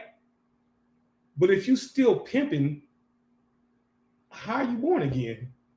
Come on with it. So what you're saying is if you're missing one piece of the puzzle ain't complete. Exactly. You're still becoming that new man. You get my point? You're not there yet. You see what I'm saying? That's why, you understand, we continuously are fighting off the old man and the old woman. You get my point? It's an everyday battle. You get what I'm saying? That's why the scriptures say that you have to put on the whole armor of the Most High. You get what I'm saying? You can't just put on some of it, because if you put on some of it, that little bit that you might leave off, you know what I'm saying? And that little bit that'll get you to go back out there and move a few packs. You see what I'm saying? Come on with it. So this is a question that I'm asking because he's new. Mm-hmm. One cannot expect to get rid of all of this at one time. It's a gradual, every day of course, the old man. Most definitely. So I mean, the Most High don't expect us to just stop. I love when questions like that are posed to Captain Tazaryak, because what he says is, this ain't like the Matrix, or this ain't some magic pill that you take and all of a sudden all your lustly and fleshly desires are just gone, just like that. Or you flip a switch and next thing you know, you just the most righteous, holiest nigga on the face of the earth. It does not work like that. You get my point? Now, are there some brothers that can put the cigarettes down just like that? Yeah, there is. But then you got some brothers that go from a pack a day to 3/4 of a pack a day to a half a pack a day to 1/10 of the pack to no packs at all. You get what I'm saying? What the Lord is looking at is you fighting. You get what I'm saying? So some I mean it's you know what I'm saying? Like I said, it's not a pill that you can take, you know what I mean? And just all of a sudden you just instantly righteous. You just know all the breakdown. You understand all the precepts. You get what I'm saying? Come on with it. We were born just like this baby in front of me, absolute blank page. So we didn't do those things were later on us. So that, like they came on us, they have to come off. Exactly. Just like clothing, for example. You get my point? For those who like to bathe, when you come in, you take off your work clothes, you put them in the dirty clothes, and then you get in the shower and you wash off all the filth. You see what I'm saying? The difference is that was a physical example. This right here is talking about the spiritual, the righteous. Exactly, the spiritual. Shedding. You get my point? You had your hand up? It's like it slipped my mind. Okay. You know what I'm saying? If it come back to you, you know what I'm saying, let me know. All right. Let's get some more. Wait. Actually, there's another part too as well, right? That stands out. It says filthy communication out of your mouth. How would a unlearned Christian interpret that right there? All right. You're not supposed to use swear words. Exactly. You're not supposed to curse. Right. But you know what's so funny about that? These are the same ones that'll tell you Merry Christmas. You see the problem? Yeah. You see what I'm saying? So the scripture say, "Where there's no law, there's no sin." So now, should you be walking around just every other word that come out your mouth? You know what I'm saying? Be a cuss word. Should you be talking like just vulgar like that? No, you shouldn't. You get my point? But is it unlawful to use those words? No. How do you know? Because the scripture say, "Where there's no law, there's no sin." Right. You get what I'm saying? But the law, but the scriptures do tell you not to celebrate the heathens' holidays. You see what I'm saying? The same nigga telling you not to cuss is the same nigga with the shape up. You see what I'm saying? Like, nigga, don't talk to me about my language, my nigga, when you sitting there, you know what I'm saying, looking like Kirk Franklin. Like, you can't say nothing to me. You know what I'm saying? Not only you got the shape up, but you're looking as feminine can be. Like, you listen, if you're gay, do not come to me about what I'm saying. You know what I mean? Get the homosexual demon up off of you. You see what I'm saying? Then we can talk. But as long as you flaming and blazing the trail, I can't holler at you. Somebody had their hand up over here? So like I was gonna say, and that's the same one that's sitting at the table talking about, Lord bless this ham. Exactly. No, you're right. That's why it's so funny to me. You know what I'm saying? Come on with it, sis. You answered my question. Because I was going to say that any word could be a curse word. It's in the context of how you use it. I see any word could be a bad word. Okay, depending on what it is, but biblically speaking, to curse someone is to wish harm on someone. Okay. You get what I'm saying? You're not supposed to wish harm on your brother. Right. You get my point? When we say death and destruction to the heathens, why is it okay for us to say death and destruction to the heathens? All right? Because they're not our people. Not just that. You're right, but it's a little bit more than that. I mean, it's what's the word, like it's just, there's another word, but it's just, that's justice. It's righteous for us to even want that on them in the first place. It's due to them. If it's righteous, it's what? It's of the Most High. It's in the book. There it is. Right. That's the difference. You get my point? So when we say death and destruction and plagues, and we pray for plagues and destruction and death upon the heathens, it's because this is what the Lord has already prophesied. I mean, Obadiah, the first chapter, tells you everything that you need to know about what's going to happen to the so-called white man. Revelation, when you read Revelation, the 13th chapter, if you go to Isaiah, the 14th chapter, I mean, we can go on and on and on, but you get it's like you get the point, though. You get what I'm saying? We speak these things because the Lord said it first. You get what I'm saying? When we pull, I believe it's Psalms 137:7. What did I just do right now? When I said Psalms 137:7, what did I do? Line upon line, precept upon precept. Yes, I put a scripture. You see what I'm saying? So when I say happy shall he be, that's why, you know what I'm saying? This is what's going to happen to your kids. You know what I'm saying? Or there's going to be a new version of the Trail of Tears. You see what I'm saying? So when you hear me say that, it's like, damn, that sounds so harsh. But the difference between you and I is I'm going to pull the precept to show you why it is that I can say these things. You get my point? Let's get that last verse. Actually, Sluggy, we have verse 9. Yeah, I was going to say. Mm-hmm. Verse 9. Lie not one to another, seeing that ye have put off the old man with his deeds. You get my point? So again, if we skip up a couple verses, like the brother said earlier, you know what I'm saying, which he, you know what I'm saying, so eloquently said it, you know what I'm saying? Right. you can't just put off some of these things. You know what I'm saying? You're not born again if you still have some of these things on you. You get my point? So let's just say you get rid of all the things in verse 8. Let's just say, right? But then you didn't get rid of verse 9. Are you born again? You see what I'm saying? That's why it's saying lie not one to another. Like, don't be a liar. You get what I'm saying? Which is something that's hard for some of us to shake because our parents lied to us for our whole lifetime. Yeah. And we lie to our kids, you know what I'm saying, for a lot of our lives. You get my point? And it's so funny. And I'm not even going to go into it for time's sake, but it's just funny, though, that we get on our kids about lying, but yet we lie about the Easter Bunny, we lie about Santa Claus, and on and on and on and on and on. You get my point? You got brothers out here that's lying to their women. You got women out here that's lying to their brothers. I mean, to their men, on and on and on and on and on. You know what I'm saying? But the scripture says, lie not one to another, seeing that you have put off the old man. You know what I'm saying? So if you one of them conniving ass niggas and all you did was scheme, you know what I'm saying, and get over on niggas, like, you can't do that no more. You can't be that plotting, scheming nigga no more. You can't claim to be born again. This is why you have to earn your name in here. It's not just given to you because, you know, you related to, you know what I'm saying, whoever. You get my point? Or because you've been standing outside the camp passing out flyers. You get my point? It's a lot more to it than that. You have to earn everything that you're given in here. There's no favoritism in here. You get my point? You got to earn it. You know what I'm saying? That brother put his time in to become a trooper. And that brother put his time in to become an officer. You know what I'm saying? And that brother's putting his time in to become an even higher ranking officer. And that brother, Lord allow, is going to, you know what I'm saying, continue to climb through these ranks.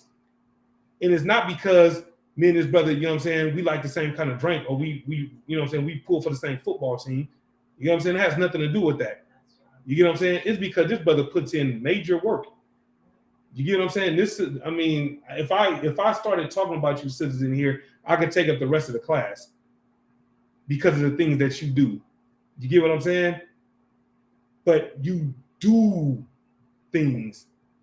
Showing up is just half the battle. You get my point? It's not just about being here physically. Where's your spirit? You get what I'm saying? That's what's important. You know what I'm saying? That's why every brother and sister that's in here that's talked about the way they're talked about is based on them no longer being that old man or that old woman. You get what I'm saying? Because, like I said, if we're going to be honest with ourselves, we were some of the worst people on the face of the earth in some way, shape, or form. You get what I'm saying? And I don't say that like we're supposed to be proud of it. No. What we're supposed to be proud of is that we're no longer that brother. We're no longer that sister. You get what I'm saying? That's why these names are so important. You get what I'm saying? And that's why it's such a beautiful thing when a brother gets his name or when a sister gets her name. You get what I'm saying? Because he or she has proven themselves. You get what I'm saying? Come on with it. So like your section, we use the precept that says, he that endureth to the end shall be saved. At the end of the day, that's what it's all about. Because you can do your 90 days and you can become a trooper and you can do another 120 days or 6 months, whatever the case may be. You can become an officer and you can do all these great things, right? But if your woman leaving, you decide to get high and leave the school, guess what? It means nothing. That's right.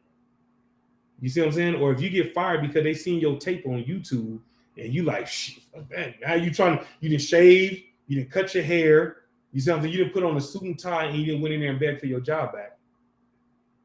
Guess what? You're gonna die. You get my point? This isn't a sprint, this is a marathon. You get what I'm saying? And it's all about, you know what I'm saying, running the good race, you know what I'm saying, or fighting the good fight. You know what I'm saying? Not to, you know, sound, you know, Christian-y or nothing like that. But the thing is, though, you do have to fight that good fight, and every day it's a fight. You get what I'm saying? Nobody's saying that every day is going to be a good day. You get my point? But the reality of it is, though, you get what I'm saying? You look at some of the day that you had when you was in the world versus some of the day that you've had since you've been in here. It's not really that bad. You get what I'm saying? And so what you should do is when you hear about certain things that happen, you should be like, damn, man, that could have been me. Man, Barakatah Yahweh Shah for you being so merciful. I don't know what you saw in me, but I thank you for it. And so because of that mercy, you're supposed to fight even harder to become that new man and that new woman. You know what I'm saying? Because if it wasn't for the mercy of the Most High, and if it wasn't for Christ giving his life for a bunch of unworthy ass people, would none of us be here. You get what I'm saying? There wouldn't be a shot at the kingdom. You get what I'm saying? Let's get some more. Verse 10. Uh-huh. And have put on the new man. And have done what? And have put on the new man, Uh-huh. which is renewed in knowledge after the image of him that created him. Somebody give me an example of the knowledge. You can't go wrong. There's no wrong answer here. All right? Knowledge is, law, statutes, commandments. Yes. Don't slack. Now, you got some more? Oh yeah, just knowing to follow the law, statutes, commandments in the way that Yahweh Shai Mashiach followed. True, young man. I was gonna say just knowing the truth or getting into the truth. That's true. That would be knowledge. That's true. Example. The Most High does not love everybody. Thank you. That's a perfect example of the knowledge right there. You see what I'm saying? You become renewed in knowledge. So that being renewed in knowledge is the true understanding of John 3:16. You see what I'm saying? The true understanding of Obadiah. You get my point? Come on. And the true understanding of Genesis. Adam and Eve were not the first people on the earth. Or the true understanding of Matthew's the first chapter. I mean, we can go on and on and on and on. That's why I say there's no wrong answer here. You get my point? I was looking for an example of that renewed knowledge. You see what I'm saying? That renewed knowledge is, you know what I'm saying? I'm from the tribe of Simeon, for example. I'm not a Dominican. I'm from the tribe of Simeon. Or I'm from the tribe of Reuben. I'm not a Native American. You know what I'm saying? I'm not an Indian. Don't call me an Indian. You see what I'm saying? Don't call me an African American. You know what I'm saying? That's being renewed in knowledge right there. Come on with it. Or Moses. Meaning what? Because he was brought up as an Egyptian, but then he got renewed knowledge of who he was. That is an excellent example. And then, in fact, with that, delivered his people. You see what I'm saying? You see what I'm saying? So when you look at things like that, that's being renewed in knowledge. You get what I'm saying? So that being renewed in knowledge is, you know what I'm saying? Damn, drug dealing is witchcraft. You get what I'm saying? Drug using is against the Most High. Aborting my babies is against the Most High. These are all examples of being renewed in knowledge. All right. So let's get. I got a few more, but I'm gonna try to run through them. But it's a couple scriptures that I really want to end the class with that ties into this, because I want brothers and sisters to be strapped with this knowledge so that they can, you know what I'm saying, be prepared to possibly deal with some of the things that might come their way. All right. Let me get that right there, please. That's, I thought it was more. No, I don't even know where, but I thought it was more. It's all good. Let me get Ezekiel chapter 18, verse 24. Thank you. Appreciate it, brother. No, that's it. Thank you. No. Go ahead. Get down. I appreciate it. Yeah, let's get Ezekiel 18 and 24. Again, this whole class is about, you know what I'm saying, what it truly means to be born again. You know what I'm saying? You got a lot of brothers who name themselves and make a YouTube channel and think that they've been born again. You got a lot of sisters who found out how to tie a head wrap and they think that they've been born again. You get what I'm saying? That's the thing. So we're here to teach the truth about what it really means to be born again. All right, let's get it. Let's say Ezekiel 18 and 24.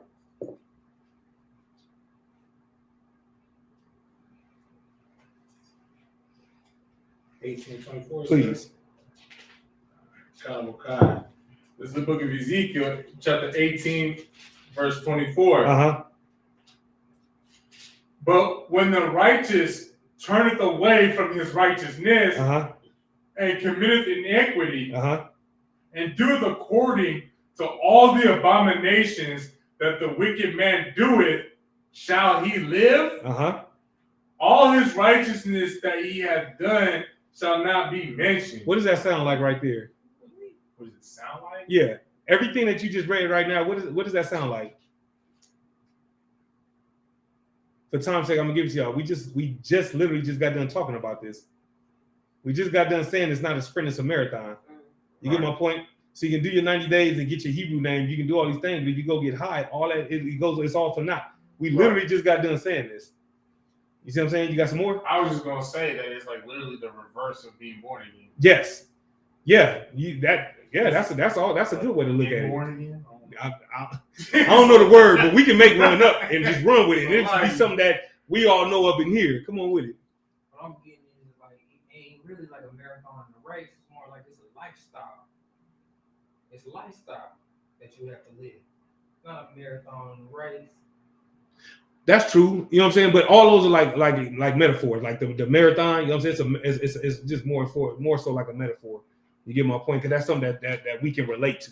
You know what I mean? Because we know that a marathon isn't something that happens in a few seconds or in a few minutes. You know what I'm saying? A marathon takes time. You know what I'm saying? But being in the truth is a lifestyle. You are definitely correct when you say that. You get my point? It's not something that you put on and take off.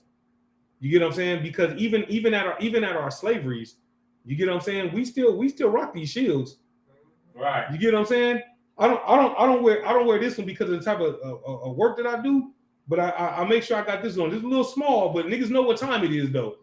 You get my point? Like I'm like, and I ain't just talking about myself. It's brothers and sisters all across the globe, right, who lets it be known who they are and what they about. Now they might not go on, you know what I'm saying, go into camp mode. You get what I'm saying? But they won't be partaking in your Christmas party. I bet you that. You get what I'm saying? You won't be able to pull one of them sexual jokes out on one of us. You get my point? You won't be able to touch one of us inappropriately. You get what I'm saying? For a promotion or for a raise or whatever the case may be. You know what I'm saying? Come on with it. Let's come back to that. Mm-hmm. It seems like the Christian church, you only got to be solid one day of the week. On that Sunday. You know what I'm saying? Yeah. And what I'm seeing from this trope is like it's a real lifestyle that you really got to live. Right. You know what I'm saying? Yeah. And not just come and sin 6 days of the week. Yeah. And come to church on Sunday. Mm-hmm. And all those sins will just disappear. And that's why we bash Christianity the way we do. And what that brother just said, that right there is One West, what you just said. You get my point? Like, we don't take this off when the cameras go off. This right here, you know what I'm saying? Being able to sit in here with y'all and being able to sit here and you know what I'm saying, and dialogue, you know what I'm saying, with the brothers and sisters that's watching this tape right now, this is the fun part. You know what I'm saying? This is cool. This is a gift from the Most High, right? And this is cool, right? But these cameras is only on for 2 hours, right? But there's somebody whose camera is on 24/7. Them cameras never go off.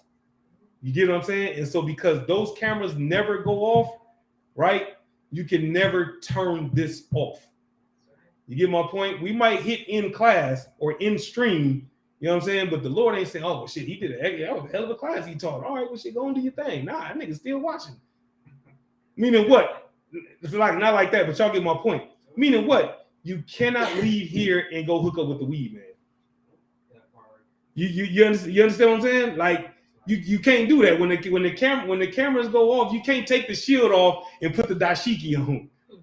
You said it don't not in here.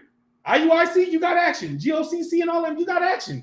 But in here, like nah, because brothers is watching, and more important than the brothers watching, like I said, the Most High is watching. You get what I'm saying? And what's so crazy, what's so cold about it is when you learn this truth and when you learn this knowledge, you start to walk around with that fear. You know what I'm saying? Not the fear of the oppressor. You no longer fear the oppressor. That's the last thing on your mind. But in the front of your mind, first thing you think about is the kingdom. What's right behind the thing about the kingdom is what would have if I go against what the Lord taught me. And so because of that fear that we carry around with us, man, that weed smell good. What's that purple? What you got, that blueberry kush or whatever? I don't even know if that's a real. I just named some shit right now, but y'all get my point. Damn. I mean, you can have, man, listen, man, you can have it. You like, me? I can have it. You don't think about that shit like, man, I'm gonna take one puff and die. Right there. Boom, gone, just like that. And it ain't the bankhead, nigga. You're dying, nigga. You're dead. Out of it. Exactly. As you coughing out them little circles, nigga, that's your spirit leaving. So like, go. If I may, sir, it's like they should call it strange smoking your truth away. I mean, in reality, that's what the strange has become. You see what I'm saying? Or snorting the truth away, or you know what I'm saying? Whatever the case, you're right.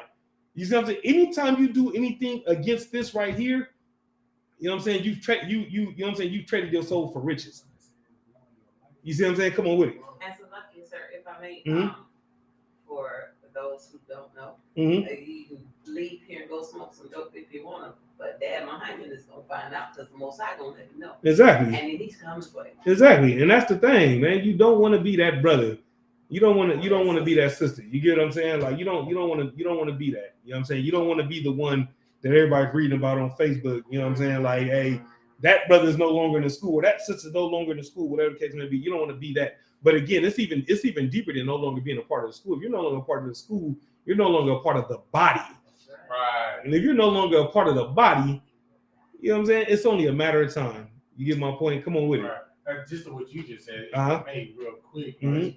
It's better to cut out your own eye than it is to burn with, your whole body, just what you just said. But also, just to everybody's point and and whatnot,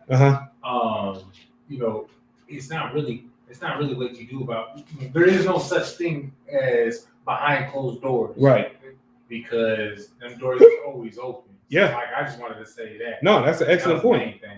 Nah, and that's the truth though. That's real life. You get my point. That's something that we all have the understanding of, and that's why there's a lot of things that tempt us, but we never allow ourselves to be weak enough to where we allow it to take over us. You get what I'm saying? You're gonna see them billboards, and they're gonna be giving away, buy one get one free lobster and all you can eat shrimp. You're gonna see that all day long. You get my point? But seeing it and be like, damn, and then going and actually buying it is two totally different things. Right. You get what I'm saying? Right. Like Satan's job is to get you to sin. That's his job. You get my point? Come on with it. Yes, sir. So what does that say about the brothers that really turn down them temptations? Myself, I see the seafood boil. You know what I'm saying? Pork barbecue. Smell good, huh? Turn it down. What does that say about them brothers that turn down them temptations? It's showing, you understand, the strength that the Most High has given you. You get what I'm saying? It's showing the transformation. You get my point? It's showing the shedding of the old man. That's what it's doing, because what would the old man have done? Come on. He would have came into that temptation and he would have had that pork chop. I'm saying, that nigga would have had a plan. That nigga would have been in the front of the line. Nigga, hey, you got some hot sauce? And crab legs. You see what I'm saying? You want all that. That's the old man. You see what I'm saying?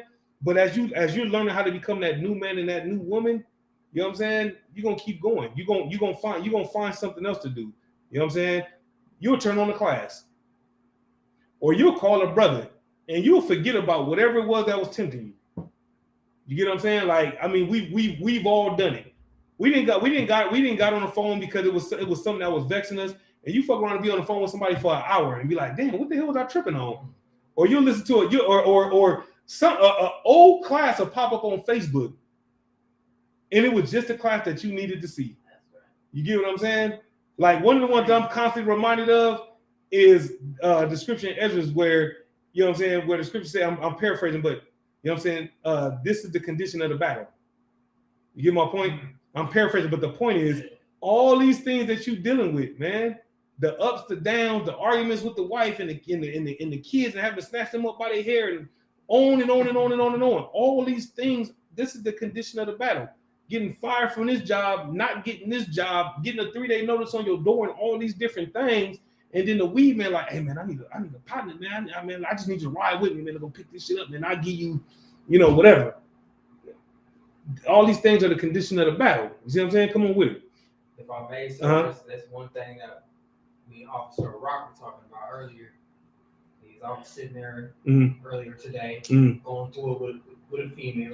Won't get into no, it's all good. Yeah. You feel what I'm saying? And he really put me in a new type of light. He said, hey, like, come to class. Right. Class on TV. We sat there and we watched class on the television. Just breakdown.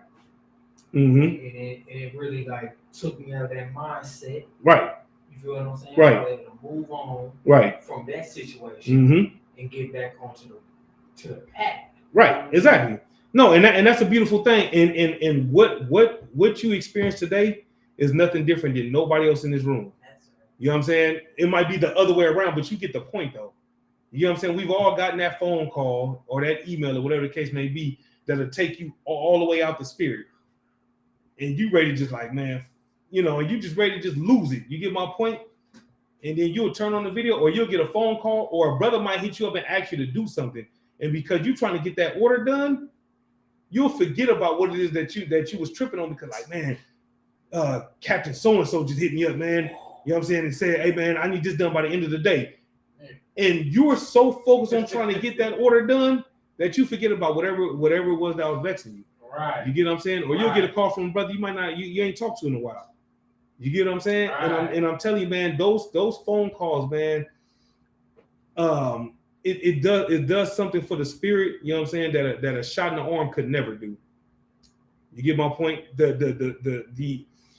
Man, listen, man, I'm trying to tell you, man, listen, when you're around brothers and sisters and we're all like-minded and everybody's functioning, you think about these West Coast barbecues that we've been having. You get what I'm saying? You see these brothers coming in from all over the globe, man, and ain't no fighting, ain't no arguing. You get my point? There's none of that, man. It's just nothing but music, drinks, and a good time. You get what I'm saying? And good food. You get my point? There's nothing like that. It does something for the spirit, man, that somebody on the outside could never understand. You know what I mean? We was passing out plates to brothers and sisters that wasn't even in the school.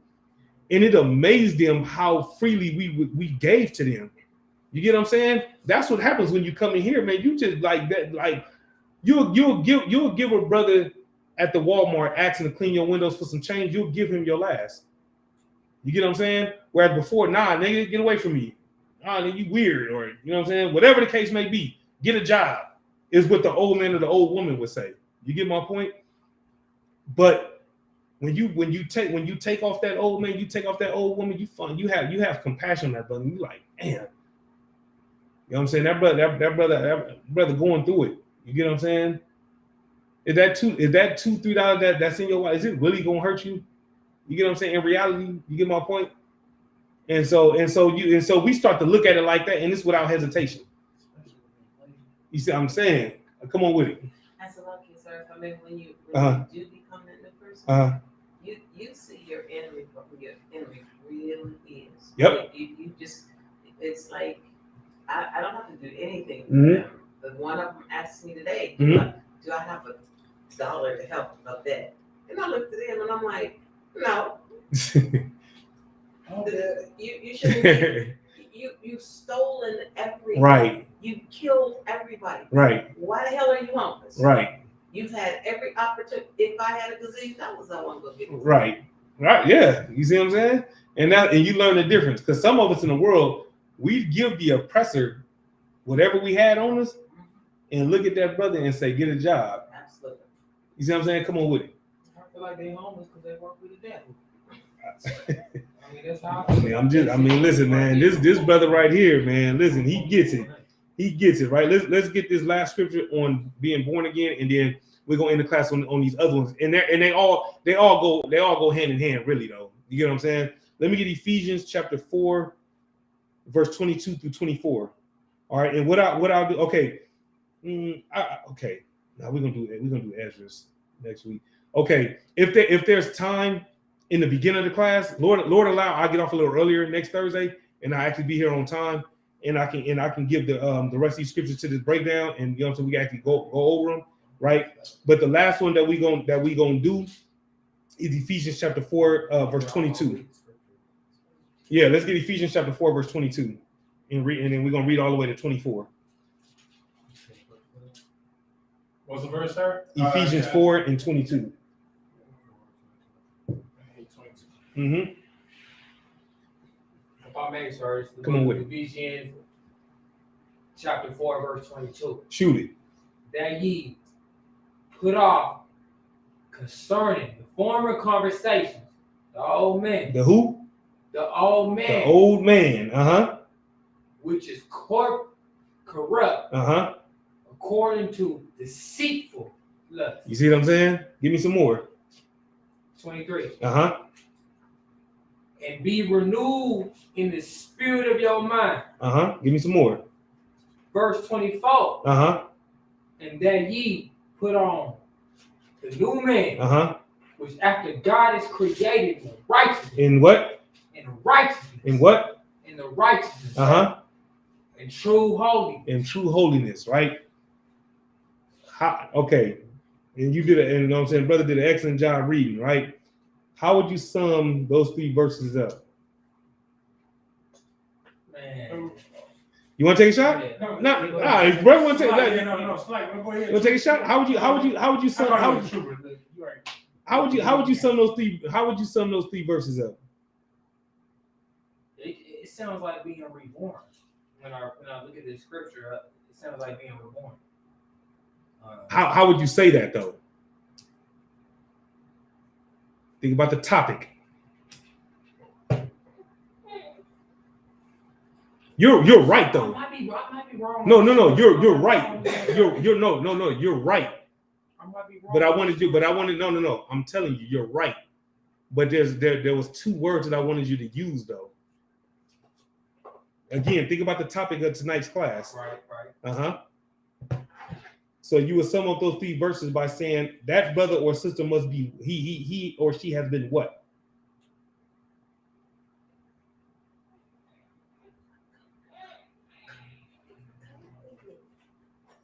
So when I say it's chasing, right? You said reborn earlier, right? That's what you said, and that was correct. But how would you how have we been saying it all night? Serving the Most High. That's true, but how will we sum that up though?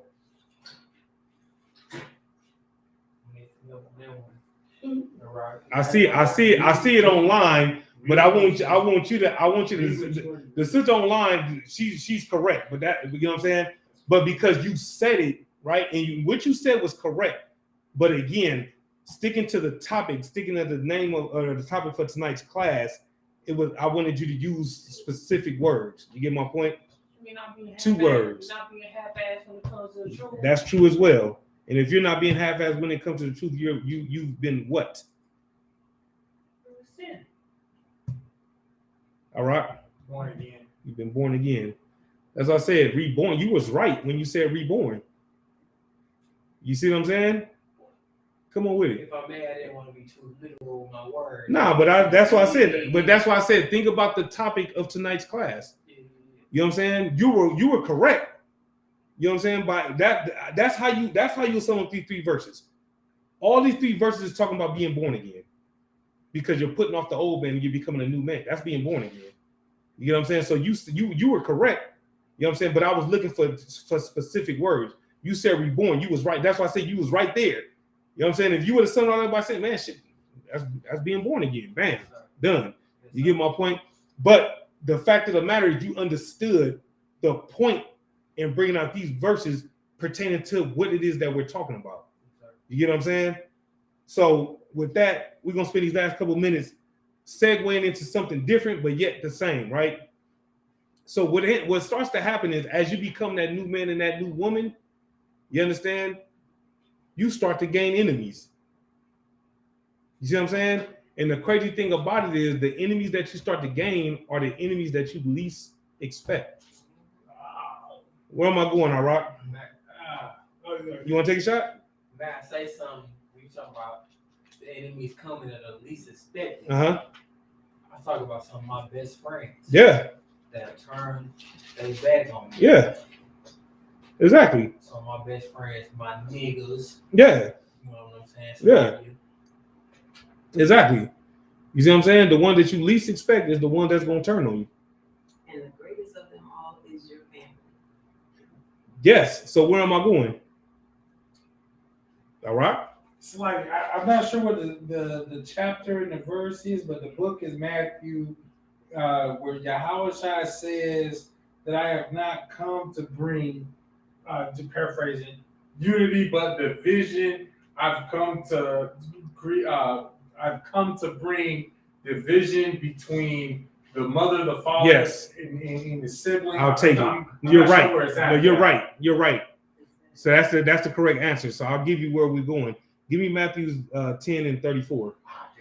6. But you're absolutely correct though. You get my point. 10 and what, sir? 34. Oh, all right. Let's get some. You know what God. I'm saying? We're reading the King's words right here. You know what I'm saying? This is the man right here. This is the book of Matthew, chapter 10, verse 34, written in red. Think not that I am come to send peace on earth. Mm-hmm. I am not to send peace, but a sword. Verse 35. For I am come to set a man at variance against his father, and the daughter against her mother, and the daughter-in-law against her mother-in-law. And a man's foes shall be they of his own household. They should be where? And a man's foes shall be they of his own household. And a man's foes shall be they of his own household, right? How would we say variance, right? It says, for lo, I have come to set a man at variance against his father, and the daughter against her mother. How would you say that today? We don't say variance. How would we say it today? Opposing. Yep. All that. There's no wrong answer. Me, I use beef. You know what I'm saying? Or funk or static, anything like that. Like I said, there was no wrong answer there. But the point of the matter is, Christ is letting you know what I'm saying, that I've came to, you know what I'm saying, start some beef. I came to start some funk, you know what I'm saying, between you and your father. You get what I'm saying? You know what I'm saying? Mother and daughter. You get what I'm saying? Because that's what this truth does. You get what I'm saying? It says, and a man's foes shall be they of his own household, which lets you know what? A man's foes should be those of his own household. What is that letting you know? Your own family will turn on you. Right. You get what I'm saying? And the thing, and what's so sad about that is these are the people that you grew up with. These are the people that you spent many a Christmas with and many a 4th of July with and all that. And they love the nigga with the shape up. And they love the nigga that always came and smoked everybody out. They love that nigga. You get my point? They love the nigga who went and hit licks but bought turkeys for everybody. You get what I'm saying? They love the homosexual. You see what I'm saying? They love the homosexual. You know what I'm saying? That brother was cool because he knew how to party. You see what I'm saying? Come on with it. Or the whoremonger. Yeah, or the whoremonger. They love that brother. Even though they spoke about, women equality and how you're supposed to treat women, right, this, that, and the other. Right. They still loved you as the man that was laying down with any, all manner of women. Right. And then also, and on top of that, selling a box. You get what I'm saying? You know what I'm saying? They loved you in spite of your hoish ways. You get what I'm saying? They loved you. And now because you decide to clean yourself up, you are now an enemy. You get what I'm saying? Come on with it. This may not be direct on the topic, but just because, me myself, ain't been a hard time for me to find women got you to mess with. My question is,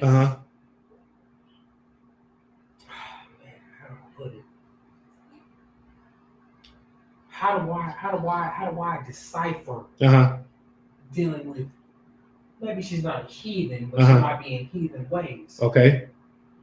And dealing with a real sister. Got you. You understand what I'm saying? I do. So now okay. I'll answer the question.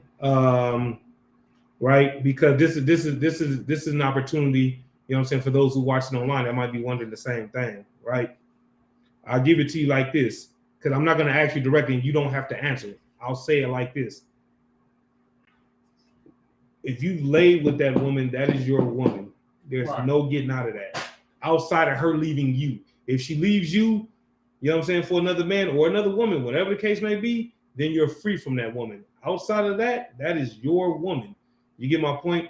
And so your job as a man is to continue to be the man that you know that the Lord called you to be. You get what I'm saying? And in the midst of you being the man that the Lord called you to be, one or two things is going to happen. You get what I'm saying? That sister, or whatever the case may be, she's either going to fall in line or she's going to fall off. Okay, well, no problem. One or two things are going to happen.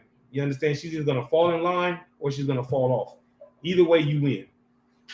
You get my point? Let me get Matthew chapter. Question pertaining to that. No problem. Let me get this real quick. Let me get Matthew chapter 5, verse 16. Let me get Matthew 5 and 16. Kind is the book of Matthew, chapter 5, verse 16, which I read. Let your light so shine before men that they may see your good works and glorify your Father which is in heaven. You see what I'm saying? And this is twofold, right? Because I was gonna put the scripture anyway, because this is all about being born again. You get what I'm saying? Because the thing about it is that you can't, you know what I'm saying? You might actually we just read in the 10th chapter where, you know what I'm saying, a man's foes will be those of their own household, right? But if you read this precept right here, right? As you continue to shed yourself of that old man or that old woman, meaning you're not just talking about it, you're actually being about it. You get what I'm saying? At some point, through the Spirit of the Lord, you'll end up winning that person over. You know what I'm saying? That father who hates the truth, or that auntie who hates, you know what I'm saying, your braids, or whatever the case may be. Because you're no longer the filthy, evil, disgusting nigga that you was a year ago, 6 months ago, whatever the case may be. Eventually, they're gonna want to know what the hell happened to you? Why you not tripping on this no more? Or you know what I'm saying? Why you not hanging with them niggas no more? You know what I'm saying? Or the sisters as well. Like, damn, you used to work over here. Why you stop doing that? You get what I'm saying? Like, I mean, you know, damn, you can clean yourself up. You know what I'm saying? You going home. You're not. You know what I'm saying? At the club, you're not doing this. You're not doing that. Like, what happened? You get my point? Because everything about you says that you are no longer that old man or that old woman. That light, that shine that the Lord is talking about is your righteousness, or you being born again, or that new man or that new woman. You get my point? So the thing about it is, instead of trying to rule with an iron fist, you know what I'm saying, and rule over that sister, you know what I'm saying, or that brother, whatever the case may be, you know what I'm saying, let your actions do all the talking. You get what I'm saying? Don't just talk about, you know what I'm saying, being a new man or you changing. No, actually change. You get what I'm saying? And if the Lord is with you, if the, you know what I'm saying, if the Lord is in that marriage, you know what I'm saying, that sister come around. You know what I'm saying? And if that sister they cancer, you understand, or she's a stumbling block, you understand, or she, you know what I'm saying, might be that temptation that will lead you to going back into the world, you know what I'm saying? The Lord will deal with her accordingly. You know what I'm saying? Come on with it. I asked him last night. Tuesday. It's Tuesday. In regards to marriage, and he gave me an answer, but a scripture came to mind. I'd asked him about if you're married to, say you're married to an Edomite. You're not supposed to stay with them. Well, I thought that you were supposed to leave them, because when I read Nehemiah, Nehemiah, when they were with the nation, he told them to leave them. Right. So he told me last Tuesday night that individual have to stay. Okay. Right. So okay. All right. Let me help you out. Right. So that was an instance in Nehemiah because of what was going on during that time. You get what I'm saying? I hear what you're saying, but to me, then and no is no different. Give me 1 Corinthians the 7th chapter, and I'll show you. Let me give 1 Corinthians 7 and 1 Corinthians 7. Let me get 1 Corinthians 7 and what verse, sir? 11. 11, sir. What kind is the book of 1 Corinthians, chapter 7, verse 11. But wait, Slack. Let me get 10. Slack. Let me get 10. I got it. This is the book of 1 Corinthians, chapter 7, verse 10. And unto the married I command, yet not I, but the Lord. Let not the wife depart from her husband. Verse 11. But, and if she depart, let her remain unmarried or be reconciled to her husband, and let not the husband put away his wife. Verse 12, verse 12, but to the rest speak I, not the Lord. If any brother hath a wife that believeth not, and she be pleased to dwell with him. To do what? And she be pleased to dwell with him. Let him not put her away. Verse 13. And the woman which hath an husband that believeth not, and if he be pleased to dwell with her, let her not leave him. You get what I'm saying? So when you read that, right, this is how it's supposed to be. You know what I'm saying? I would have to pull the chapter in Nehemiah and go into Nehemiah and show you why it is that Nehemiah, you know what I'm saying, told that brother to put away the strange woman, heathen wife, whatever the case may be. You know what I'm saying? Which I have no problem with. You can either call me or we can actually do this in class before we get into you know what I'm saying, the Ezra's breakdown. You get my point? But it was a reason why that was done. You see what I'm saying? But in reality, just like when you read about divorce, and I believe it's Matthew's the 25th chapter, I believe it is. I'm not sure, no, or is it the 7th chapter? I'm paraphrasing, but the point of the matter is when Christ gets to talking about divorce, you know what I'm saying? When Christ said it was not supposed to be so. You get my point? But Moses gave the green light, you know what I'm saying, for the writing of divorce. Excuse me, because of the hatred that those husbands was having toward those wives, so like, and vice versa. You get my point? But if you go to Matthew, you'll hear Christ himself. Let me see. Is it 19? Let me see. Let me see if that's where it is. If that's what I'm looking for. So like, y'all, we're gonna wrap it up in a second. I know we ran over the time a little bit. All right. Yeah. So if you go to Matthew the 19th chapter, right, and you go to verse 8, Christ himself said, Moses, because of the hardness of your hearts, suffered you to put away your wives. You get my point? Because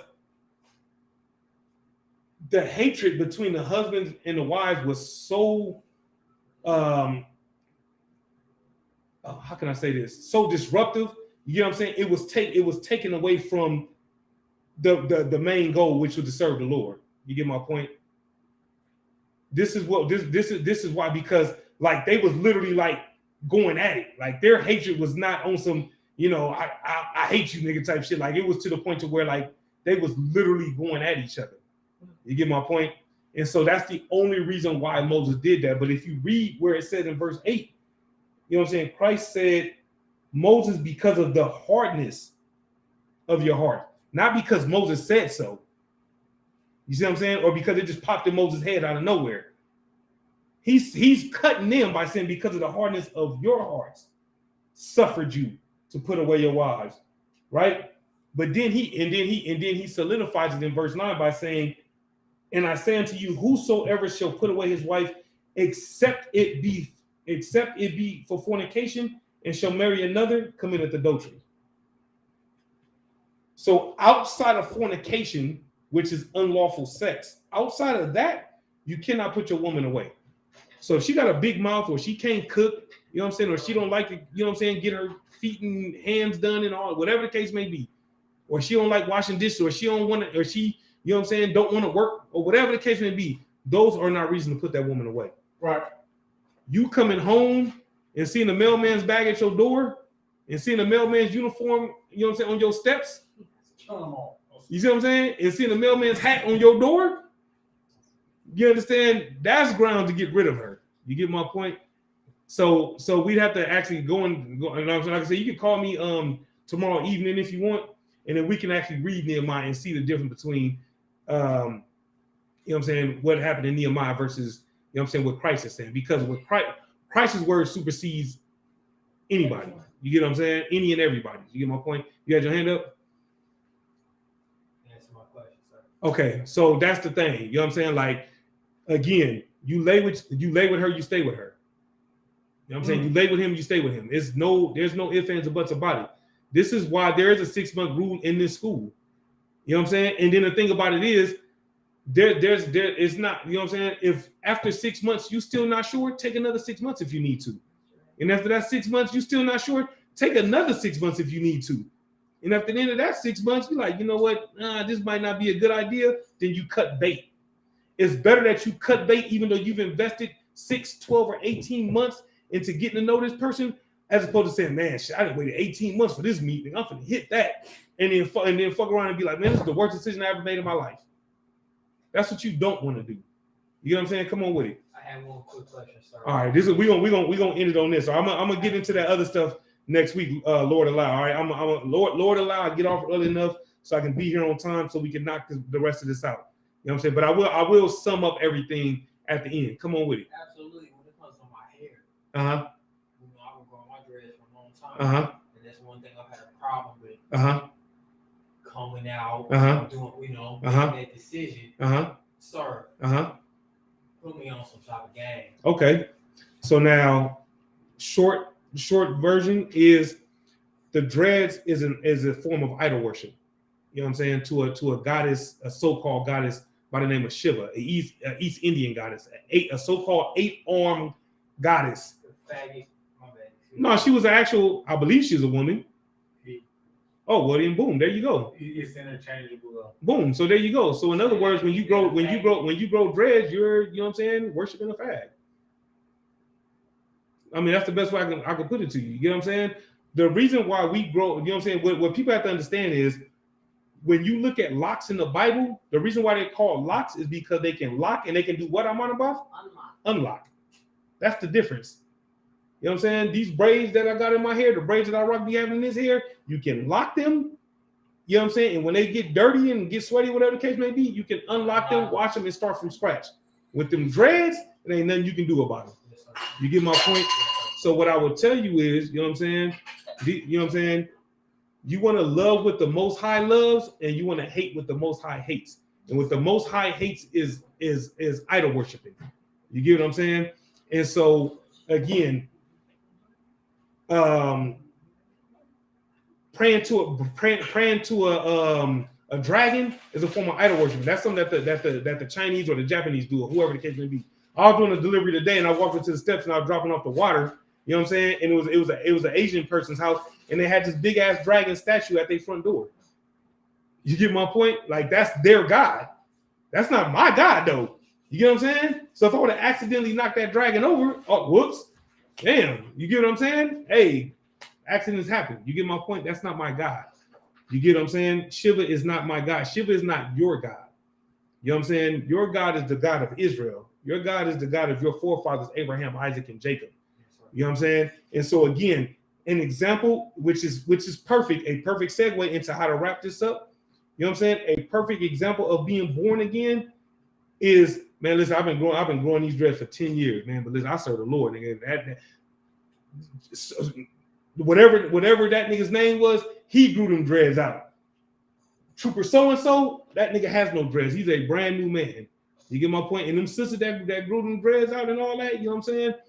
If they want to become princess and daughter of Zion, so-and-so, you know what I'm saying? Those dreads are not one West. You know what I'm saying? You cannot be born again. Going back to Colossians, you can't, Colossians 3:8, you cannot get rid of all those things and still think that you can hold on to a heathen culture. You know what I'm saying? Come on with it. If I may, sir, can they comb their dreads out? I've never seen anyone be able to comb their dreads out. But if it's possible, you know what I'm saying? By all means, if it's possible. I'm just saying, me personally. Yes, sir. You know what I'm saying? Every brother that's gotten rid of their dreads have gotten rid of them through just cutting their hair, start with a low fade or a fro, whatever the case may be, and then grow it out. You get my point? But again, if you have the ability to comb them shits out, the Lord be with you. Come on with it. Oh, girl, you know what I'm talking about. But I helped her comb her dreads out. Boom. So you can do it. Boom. There you go. You understand? It's gonna take some work. You understand? But to get into the kingdom, it's gonna require some work to get into this kingdom. In order to become a new man or a new woman in Christ, it requires some work. Last question. Come on with it. So requiring work combing our dread should be no problem. It shouldn't be. It shouldn't be. You see what I'm saying? So that means the next time I see you, I shouldn't see them dreads then, right? With that, pass the class of preaching officer, all right.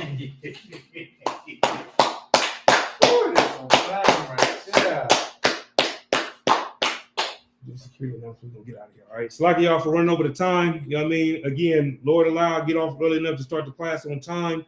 You know what I mean? It's obvious we got a couple of things left over. You know what I mean? We could have did this all night, but for time's sake, you know what I mean? We're gonna go ahead and end it here. You know what I'm saying? But every Tuesday, Wednesday, and Thursday, you understand, we have classes here in Las Vegas. You know what I mean? Every Tuesday, Wednesday, and Thursday from 7 to 9 p.m. You know what I mean? Again, you can find us on ISUPK Las Vegas on Facebook and ISUPK Nevada on YouTube. All right, go ahead. All right. This is the ISUPK security announcements. We're the ISUPK, started out on 1 West 125th Street, Harlem, New York. Rule for new brother or sister. When a new brother or sister comes into the school, they are off limits for 6 months. They're to be saluted only. They're here to shed themselves of the world. If they need transportation, the teacher will arrange it. After 6 months, if a brother or sister has an interest in a particular person, he or she must get permission from the head to speak to a brother or sister. If there is another 6 months in which the brother and sister will court each other. After this 6 month period, the brother and sister will get permission from the head to marry.